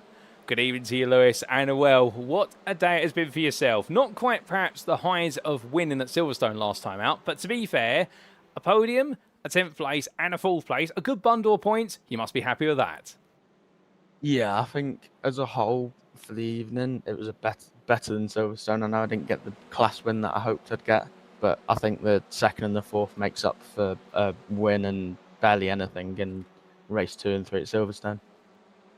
Oh, 100%. I mean, you came into this round, of course, with the mixed outcome of Silverstone, should we say, but, I mean, you came straight into qualifying, 2nd place in class, 20th of overall. You must have been happy with your qualifying session. Yeah, qualifying went really well. I mean, I wasn't expecting to do well up until the last few minutes. I think I was like around 30th sort of place.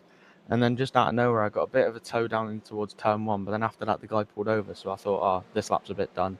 But I just managed to keep it consistent. The lap didn't feel like awesome. It just felt okay, but somehow managed to land me all the way up the order in 2nd in class.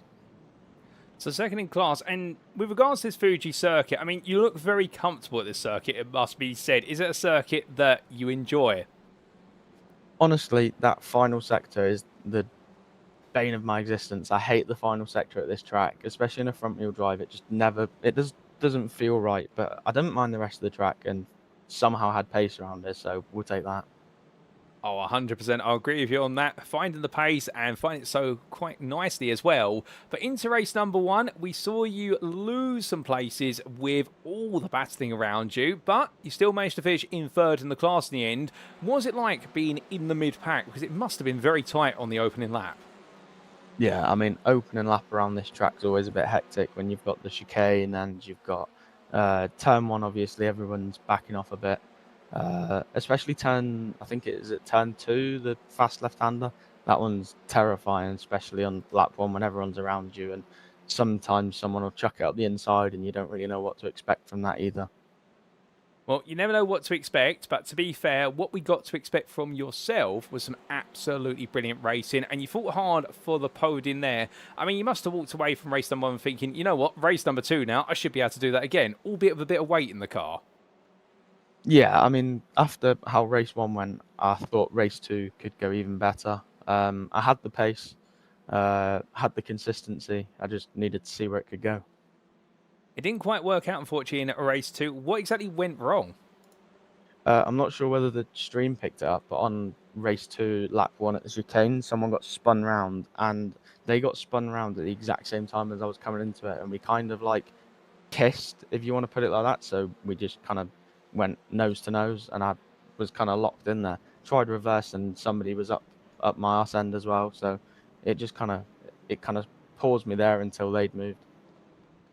Well, it was very unfortunate, but in the end you got going and got to the finish line. Of course, it meant you were nowhere near the starting positions for the reverse grid for race number 3. However, we saw you got to dig in deep and make your way through the order to a 27th place finish, 4th place in class in the 3rd race. I mean, what's it like battling with so many AM drivers? Because we've got a very competitive AM class here. Yeah, well, the AM class is really competitive this season. I mean, we've got Nigel Stock, who I was battling last season in Blue Lobby AM. We've got Marcel Fritsch, I was battling him season 8 AM. You've also got people like Michael Clough. He's really fast. I think he's new this season, but he's really fast and he's pretty consistent as well. I can't think now. One of the other crash drivers, not Nigel Stock, his teammate, he's also pretty fast. You see him quite up there often. You've got like 4 or 5, maybe 6 drivers that are usually at the top, and trying to keep it consistent when you've got all those people up there trying to battle for the same positions, it's a lot more difficult than previous seasons.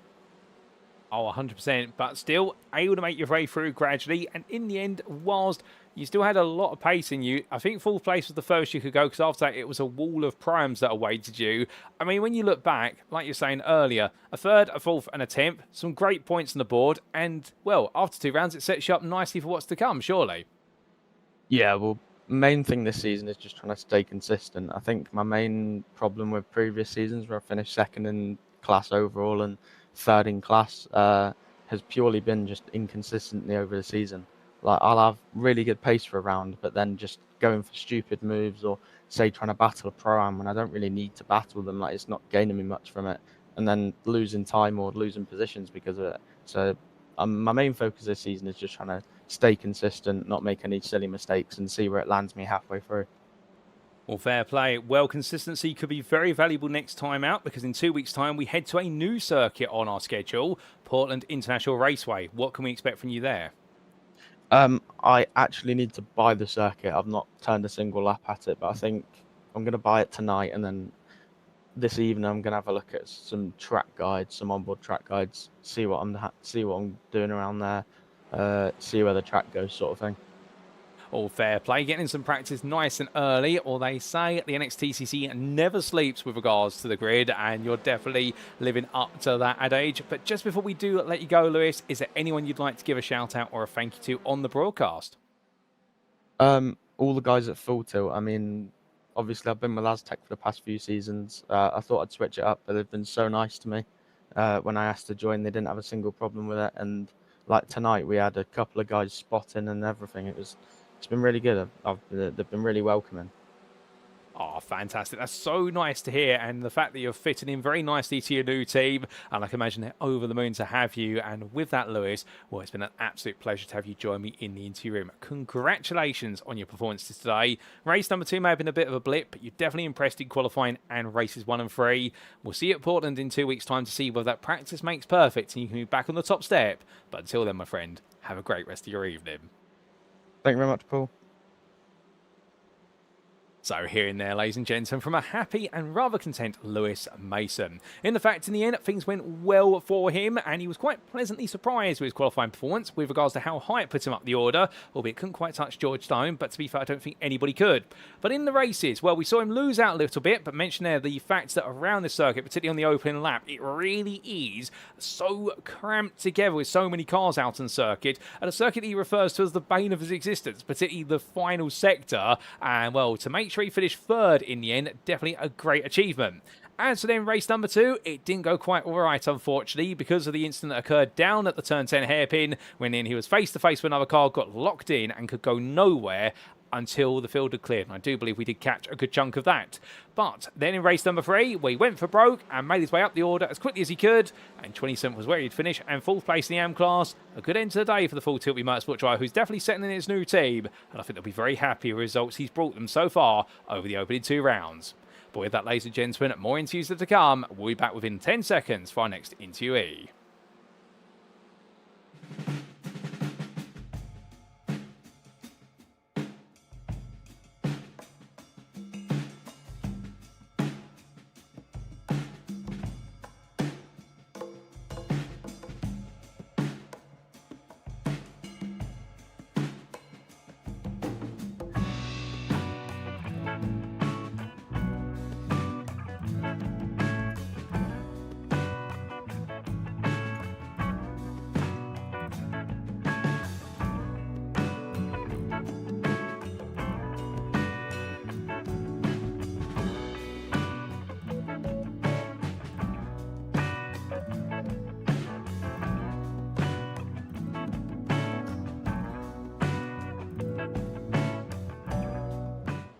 Well, ladies and gents, we now come to our second interviewee, and joining me in the interview room now, I apologise for the slight delay there, we're just getting everything set up, it's none other than Luciano Witvoet. Luciano, what a day for yourself today. I mean, a monster set of performances, no doubt about it, no questions asked. You absolutely roared your way through the field in all 3 races. I mean, just take us through it, because from your perspective, I can imagine right now you must have a biggest grin on your face, particularly after results in races 2 and 3. Yeah, well, thanks a lot, Paul. And yeah, you're right. I'm quite pleased with tonight. When qualifying ended, I'm like, okay, P11, we can work with this. Let's see what we can do. And then, unfortunately, it got away from us in the end of race 1. So race 2, less weight in the car. I'm like, okay, full push, we can win this. And then, yeah, race 3 again. It's P20, so you're just going full tag and see where you can end up. And I got closer and closer to the front, and I was looking at the gaps. I'm like, okay, we might be able to get a top 5, and then top 5 turn into a podium, and then I'm like, okay, 1 lap to go, 2 cars. I don't know if it's possible, and I was really fortunate, I would say, with the last lap. Well, you may have been fortunate, but what that also means is I believe you may have actually now broken the record in the NXTCC for the furthest down the order someone has gone on to win a race in race number 3, coming all the way from what was 20th to the win. So, telling you that, how does that make you feel? Yeah, that feels quite good, honestly.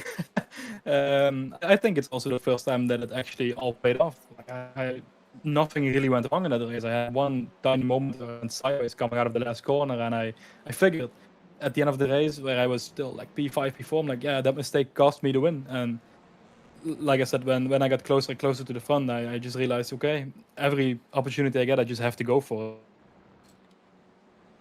Well, you went for every opportunity, and it made sense. But dialing things back to the qualifying session, 11th overall, what went wrong in qualifying, in your opinion? Because we saw Michael Lees put together an absolute monster of a lap with no tow. We saw several other drivers put together incredible laps with the tow. You had some slipstream as well. Did it just not click together? No, it didn't. I think the extra weight on the car just caught me off guard as well. Like, it was, especially in the quick corners, it was so understeery. Like, I couldn't get the car to rotate quite nicely. And when I finally did have slipstream, then I just made mistakes of my own. So, like I said, when I had the P11, it was just head down and recover what we can. Well, fair play. We did see you in the end already go on a tear to try and pick up the places in race number 1, and you did so halving the gap in a way to what was the very front of the field. Albeit I can imagine with the weight in the car as well, that wasn't helping. No, the weight was definitely tricky, but in the race conditions, it's fine. Like, in qualifying, it's where the car and me struggle the most. In the race, you know, I come alive a little bit more, so I can pick off drivers by mistakes or you know, things happening on track, heavy fighting like there was in front. So that also really helped. Like, if they would have kept a straight line, it would have been a lot more difficult for me to catch up. But like I said, I could get to the front, but then, yeah, it didn't pay off in the end.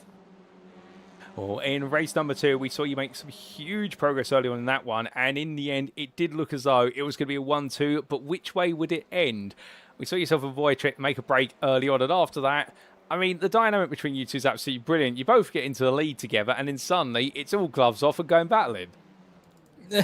Yeah, I mean, we don't have any team order, so it's just we go for it. Like, of course, when we come through the field, we try to help each other as much as we can. But when it's just us two or us three at the front, then may the best man win, I would say. So he had the P1 weight in the car, and I had like half tank of fuel. So we already discussed it. I'm like, yeah, when I come up to him, there's not much he can do about it. Well, there was nothing much he could do in the end, and it did mean that you made it a first win of the day. And then in race number 3, we drew, of course, number 20 out of the bowl, and it was quite a long line of cars in front of you. What do you think was the secret to making the progress so quickly? Because I think after the opening 2 laps, you'd already moved up to what was the back end of the top 10. Yeah, I mean, the Audi is a rocket ship on the start as well. So picking off like 1 or 2 spots off the start definitely helps. And then, like I said, when you come from that far back, it's just all or nothing. Every gap that I see, I try to dive it in. I try to get as many positions as I can. I'm not, like I said, I'm not waiting around this season anymore. So every chance that I get, I will try to go for it. And a lot of things that helped is a lot of drivers go to the inside and they bunch up. So the outside line is a perfectly viable line that a lot of people forget about. So that really helps on those opening laps. Well, definitely. It went for every opportunity. We saw that, and you made it count. And in the end, that final lap between yourself and Jamie Doria, I mean, I've seen a little bit of banter exchange between yourself and Jamie once you've got out the cars. But, I mean, just take us through your experiences in that lap, because it must have been very much I've got to go for it now, and I've got to make it happen quickly, because otherwise he's going to beat me at the finish line. Well, that last lap, that was like I said, when I got up into P2, I'm like, okay, you have the whole of the lap to make it happen, and I was kind of hoping that Jamie would go defensive here and there, and then he did in the end, and that was my luck, because if he wouldn't have been put offline, it would have been a lot more difficult for me to get him. But since he was defending, I could try alternate lines, and on the last straight when I went around the outside, I knew like it's gonna be really close, but he left me space. He was really clean and really fair about it, and the side draft, and I think less fuel on my car like pulled me along on the straight. Oh, it was absolutely incredible between the two of you, no doubt about it. And in the end, making it back-to-back wins, following up with none other than 7th place in race number 1, a near perfect score. And I have to ask, what can we now expect from you when we go to Portland in 2 weeks' time? Because you are the man to beat at this point. Portland will be tricky. I think the weight will play a little bit less of a role since there are no really big straights. So I hope I can get a better qualifying and somewhere near the top 8. That's what we're aiming for. And then again, the same formula as today. Like race 1, we see what we can do. Race 2, less weight in the car, we go for the win. And race 3, it's all about recovering positions that we lose in the reverse grid. So same formula, different track. Well, you definitely seem to have worked it all out, no doubt about it. I'm loving the methodology here as well as what is the aggressiveness. But as I get ready to let you go, Luciano, I always have to ask, of course, is there anyone you'd like to give a mention to on the broadcast tonight? Yeah, of course, my teammates Wojciech and Logan, they drove amazing. Like not everything went our way today, but we made some good progress in the championship. All the guys from Project 26 supporting me behind the scenes, and of course my wife always supporting me when I'm racing, so that definitely helps a lot. Oh, fantastic. Well, with that, Luciano, we'll leave it there. Congratulations once again on a monster round for yourself. It may have started off a bit awkwardly, but you made it count, and 2 wins as well, and a record smashed. I mean, it's a perfect way to wrap up the time in Japan. We'll see you at Portland in 2 weeks' time, but until then, my friend, have a great rest of your evening. Thank you, mate. You too. So here and there, ladies and gentlemen, from Luciano Witvoet, and you can hear it in his voice. He is really beaming right now. And indeed, I mean, the fact that one day perhaps we will be able to do interviews with webcams, etc. But we haven't done that in the NXTCC for a long time. We're not doing it for this season.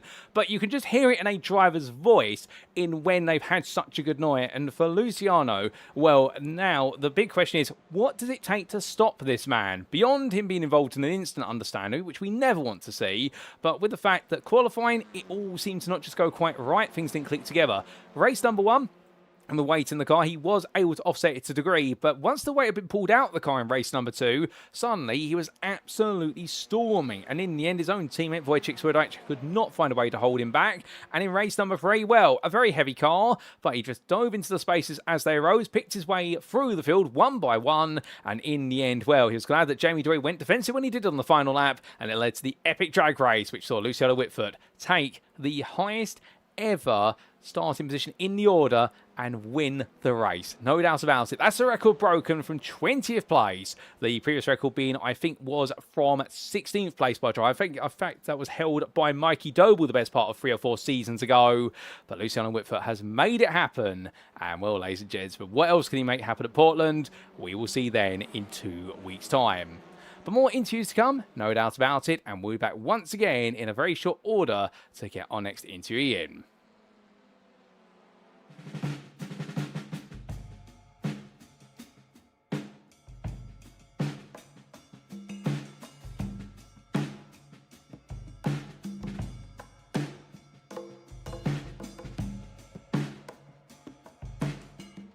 And so, ladies and gentlemen, we now come to our 3rd interview of the night. And joining me now in the interview room from the AM class, it is Adrian Fridge. Good evening to you, Adrian, and well, it's great to have you here and plenty to celebrate. A maiden podium in race number 3 in the AM class and 2 4th places. You've had a really strong day at Fuji. Good morning, Paul. I hope you are waking up and ready because, yeah, for me, the first race, it was very kind of a bit of a mess because I didn't know the limit yet, so I had a bit of an archie-barchie with Fry. But yeah, first race went very okay. Then yeah, the second was also really great, but for sure just stay in places and not push anything. There was a big crash at turn 3, I think, where I was involved. So yeah, it was great 2 races, and for the first one, for the last one, it was an amazing job. Oh, 100%. You did an amazing job in race number 3, like you say. And with this Fuji circuit, is it a circuit you like? From now on, of course, I didn't know it before, but I was training a lot of the circuit, and also said to my dad, Marcel Fridge, I really like the circuit because of the layout and the difficulty in the last sector. I had a lot of fun with the brake bias too, so yeah, it really drawn my attention now. Oh, fair play. Well, we've definitely made you a fan of Fuji, and so glad to hear that your dad's so pleased with that as well. And in qualifying, obviously, you needed to find the limit. How do you go about doing that? How do you find the limit? That's a difficult question, but I think for me it's a lot of practicing, and when the first fast lap you start, you kinda don't push the limit yet. I make personally a safety lap, and for the second lap, just extend all the break points where I think they are and what the track gives me back, what the feedback, the tires say, and kind of feel the car. I see. No, it makes sense, and a sensible approach to it. And in the races, we did see yourself and your dad, Marcel, close to each other in both of them. Have you worked out a strategy or teamwork on how you run your races? Not really, we just trained together and he tried to taught me anything he knows, and I tried to follow his advices. So I think I did a pretty good job, but in the last race we said if I had a bad start he can have the inside of the first corner, but then he had a false start to brake failure. So yeah, and the last start gave me 3 places, so I'll take that. Oh, 100%. I mean, it's sad to hear that your dad had a brake failure and that's what led to the false start. But his loss, your gain. And in the end, we saw you battle your way up to 16th place as well. I mean, you were not just fighting AM drivers, you were also fighting Pro-Ams out there. You looked absolutely brilliant. Yeah, gained 10 places in the last race. So for me, my eyes are more on the brake bias, and the cars that are in front of me are all rivals. So I have to admit I don't classify that much. So yeah, I'm sorry, but it went great. Oh, 100%. I'll agree with you on that. It has been a great round of racing, no doubt about it. And next up is the Portland Raceway. Have you got any experience of the circuit? As always, I think like Silverstone and Fuji, I'm really new and I didn't even bought the track yet. But I will train a lot and try to find the limit there and be hopefully in the dry as close to the performance of today than the next week. All fair play. Well, we look forward to seeing what you can do in the next round after that practice. But as I get ready to let you go, Adrian, is there anyone you'd like to give a shout out or a thank you to on the broadcast? Of course, my dad, who bought me the sim and brought me into this kind of hobby or sport, and anyone who supports me with the love and support. Oh, fantastic. Well, Adrian, it's been a pleasure to have you join me in the interview room, and great to see you out there having fun. And I'm sure you've made your dad proud as well today with a great set of results, including your first and podium of the season. We'll see you at Portland in 2 weeks' time for plenty more racing. But until then, have a great rest of your evening or morning where you are, I believe. No evening, I'm going to sleep now, but I hope you have a good evening too. Thank you, Adrian. Have a good night. Good night. Oh, he's absolutely brilliant, isn't he, Adrian Fritsch? And well, ladies and gentlemen, I can tell you one thing. As he heads off to bed, he's going to be sleeping well today. What a drive to podium in the final race of the day, and 2 fourth place finishes as well. I mean, a great haul of points there, really talking about the fact to find the limit, just gradually turning things up in qualifying and practice, starting off at a lower pace, not pushing too hard, and then little by little, and building up the confidence, building up those braking zones. And with the WS Racing Esports driver, he looked so close to podium in the first 2 races, but in the end it didn't quite happen. But in the third one, all the doors opened up. A bit unfortunate that his dad, Marcel Fritsch, ended up with the jump start due to brake failure, but he was able to make sure, therefore, he had a chance to really run with it, and after difficulties did blight some of his other rivals as well, including Mark Hughes, that opened up the doorway for that podium spot, at which he never looked back. And he enjoyed fighting with Pro-Am drivers just as much with AMs. Adrian Fritsch is definitely going to be one to watch out for, much like his father as the season goes on, because I think the pace is only building for the youngster, and by no means is he going to be slowing down. But with that, ladies and gentlemen, we've got one more interview to come. Who's it going to be with? Well, we're about to find out.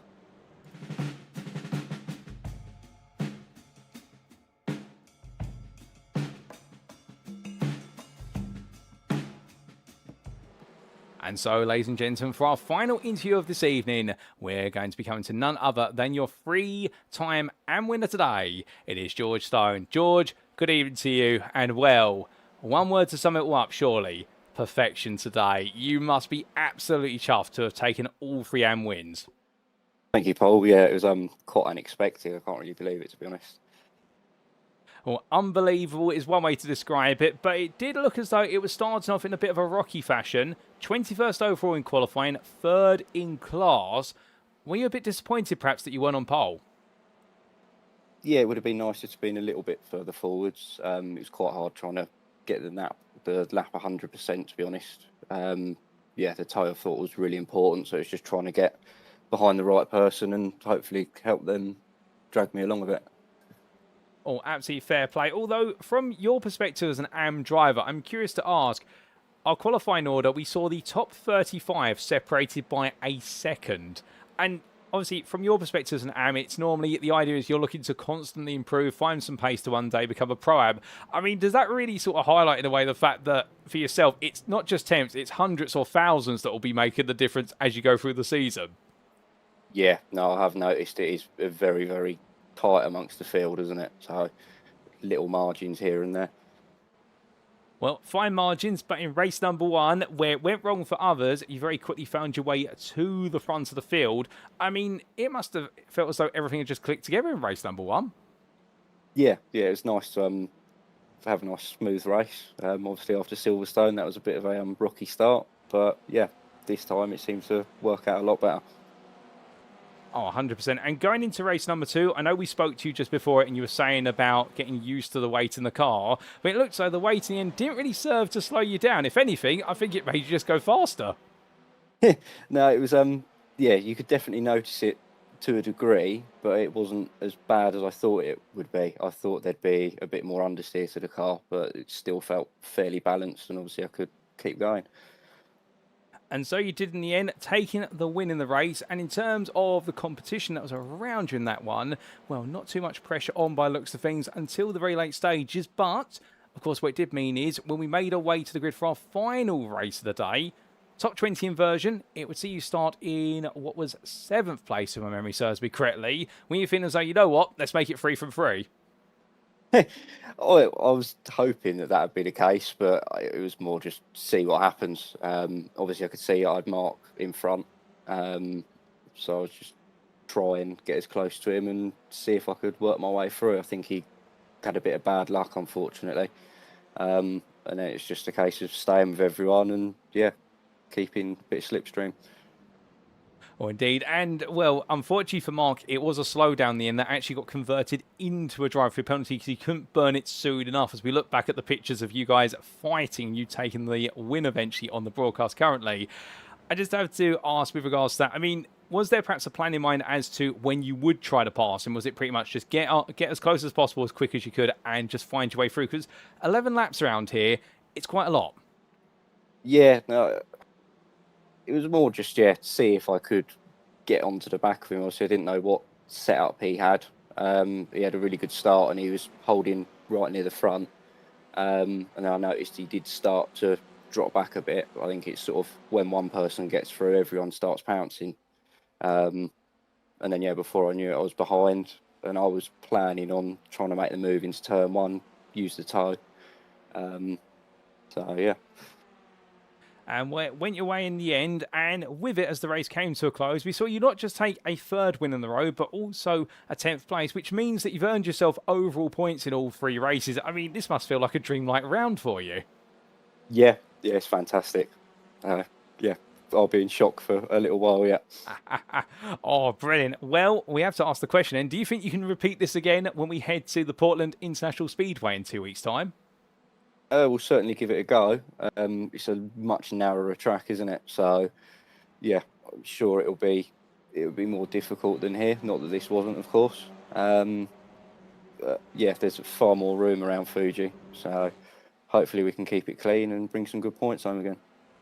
Well, we look forward to seeing you try. But just before we do let you go, George, is there anyone you'd like to give a shout out or a thank you to on the broadcast tonight? Just want to say a massive thank you to all the guys at Type 2. Obviously, it's our first time running NXTCC. So, yeah, it's great to be here. Also, I want to say thank you to my dad for watching. Bit of support. Oh, brilliant. Well, I can tell you one thing, George. You've definitely made the team proud today, and we'd love to see it out there. And I'm sure you've made your dad proud. But with that, we'll leave it there. Congratulations on 3 wins in a row today. Indeed, a great second round of the season for yourself. We'll see if you can make it happen again in the US of A. But until then, have a great rest of your evening. Cheers, Paul. See you at the next one. So here and there, ladies and gentlemen, from George Stone for Type 2 Racing, and well, I can definitely hear it in his voice the fact that right now, I think he's just that little bit speechless with what's happened today, but it's understandable given the fact that he's come into this round feeling as though qualifying, it went well, but perhaps he could have been a bit closer, but respecting the fact that how close the field is at Fuji, and remember, we've been at a circuit today which has 16 corners on it, is quite extensive in length, and it is not a circuit where it's all just simply about straights. It's about just as much what you can do in the corners and that. And to have so many drivers close together, it really shows you just how competitive this field is. So in the end, he got his head down and got on with the job in race number 1. And where it went wrong for some, it didn't go wrong for him. And he picked his way through very quickly and then was leading and brought home that win in the first race. And in race number 2, repeated it after he adjusted to the weight. Finding in the end, it wasn't as painful as he thought, but it did require some adjustment. But as for race number 3, well, as he mentioned there, he saw the target in front of him and thought, right, Mark Hughes, can I catch him? Here we go. And that's what it was all about. And whilst it did go wrong for Mark, it went right for George. And that's what's made it 3 in a row. But can he do it again in the US of A? Well, he's going to give it a go. And we look forward to seeing whether he can do so in 2 weeks' time. But with that, ladies and gentlemen, that wraps up our interviews for today. And in fact, as we step away from our replay footage, let's give you a recap of who we've interviewed. And so, we need to say a big thank you to our 4 interviews for tonight. It's been a bumper edition, a very leaning edition, but to be fair, it's great to hear from drivers up and down the spectrum of the grid. And we heard off initially from Lewis Mason for Full Tilt Motorsports, who definitely enjoyed himself out there and found a podium finish as well as a top 5. Meanwhile, we also heard from Luciano Witvoet, the man who in the end took 2 wins, including the race 3 win, all the way from 20th place to victory. An incredible drive for the Project 26 ATC driver, and well done to him on that. We then heard from a very excitable and an absolutely lovely WS Racing esports driver, Adrian Fritsch, son of Marcel Fritsch there, and in making his debut on the grid this season, well, he's absolutely loving it and has taken his maiden podium of the season, plus 2 top 5s to go with it. And then we just heard from George Stone in the AM class, the Type 2 racing driver, who made it 3 wins on the bounce. And how about that for our final interview, ladies and gentlemen, of the round? A huge thank you to all of our interviewees, and well done to them all on their performances. But with that, it is time for us to wrap up. And thank you very much for watching. If you want to know more, if you're perhaps sat there right now thinking, can I get on the grid for the NXTCC now or in a future season, or you want to know about some of our other series that we do run here at NXTGEN Racing, given the fact that 2026 is now firmly underway, and we're definitely looking to spin up the wheel, not just for the NXTCC, but all of our other series and all, well, to do so, all you need to do is head to our official website, and our website being at none other than www.nextgenracing.co.uk.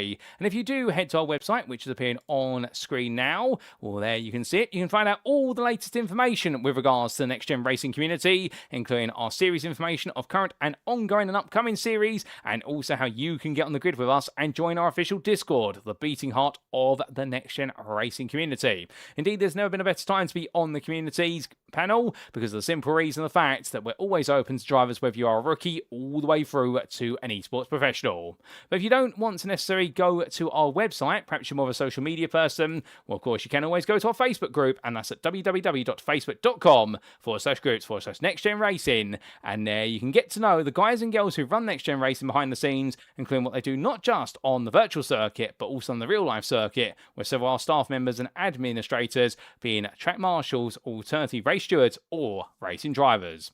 We'd also like to take a moment to say a big thank you to our sponsors, who do include PowerMax, Next Level Racing, Mark Sykes Designs, Joyce Design, Douglas Motorsport, Sam Cases UK, Falconer PC Builds and Support, and Benji Sim Photos, and of course, lastly, our title sponsor for this season, Doble Motorcycles. And if you are looking to buy your next two-wheel machine or ATV, then why not consider Doble Motorcycles? Because simply put, they are the UK's leading Honda motorcycle dealer. But don't just take our word for it, because having won numerous awards over the years for their absolutely brilliant customer service, well, it absolutely shows when you're receiving that customer service from the Doble family run business. And if you do look to buy a machine powered by the power of dreams through them, well, you are going to be in pole position to receive excellent customer service from lights out to checker flag. But don't just take our word for it. Be sure to head to doble.co.uk today to find out more and potentially get your hands on your own two-wheel machine from Honda.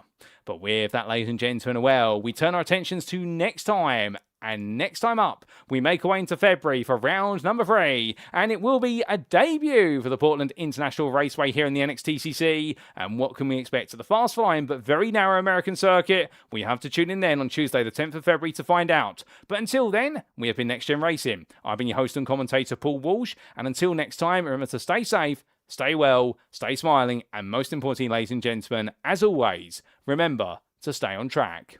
Good night. Thank you for tuning in. Until next time, that's all from us here at Next Gen Racing, the home of clean and fair sim racing for all.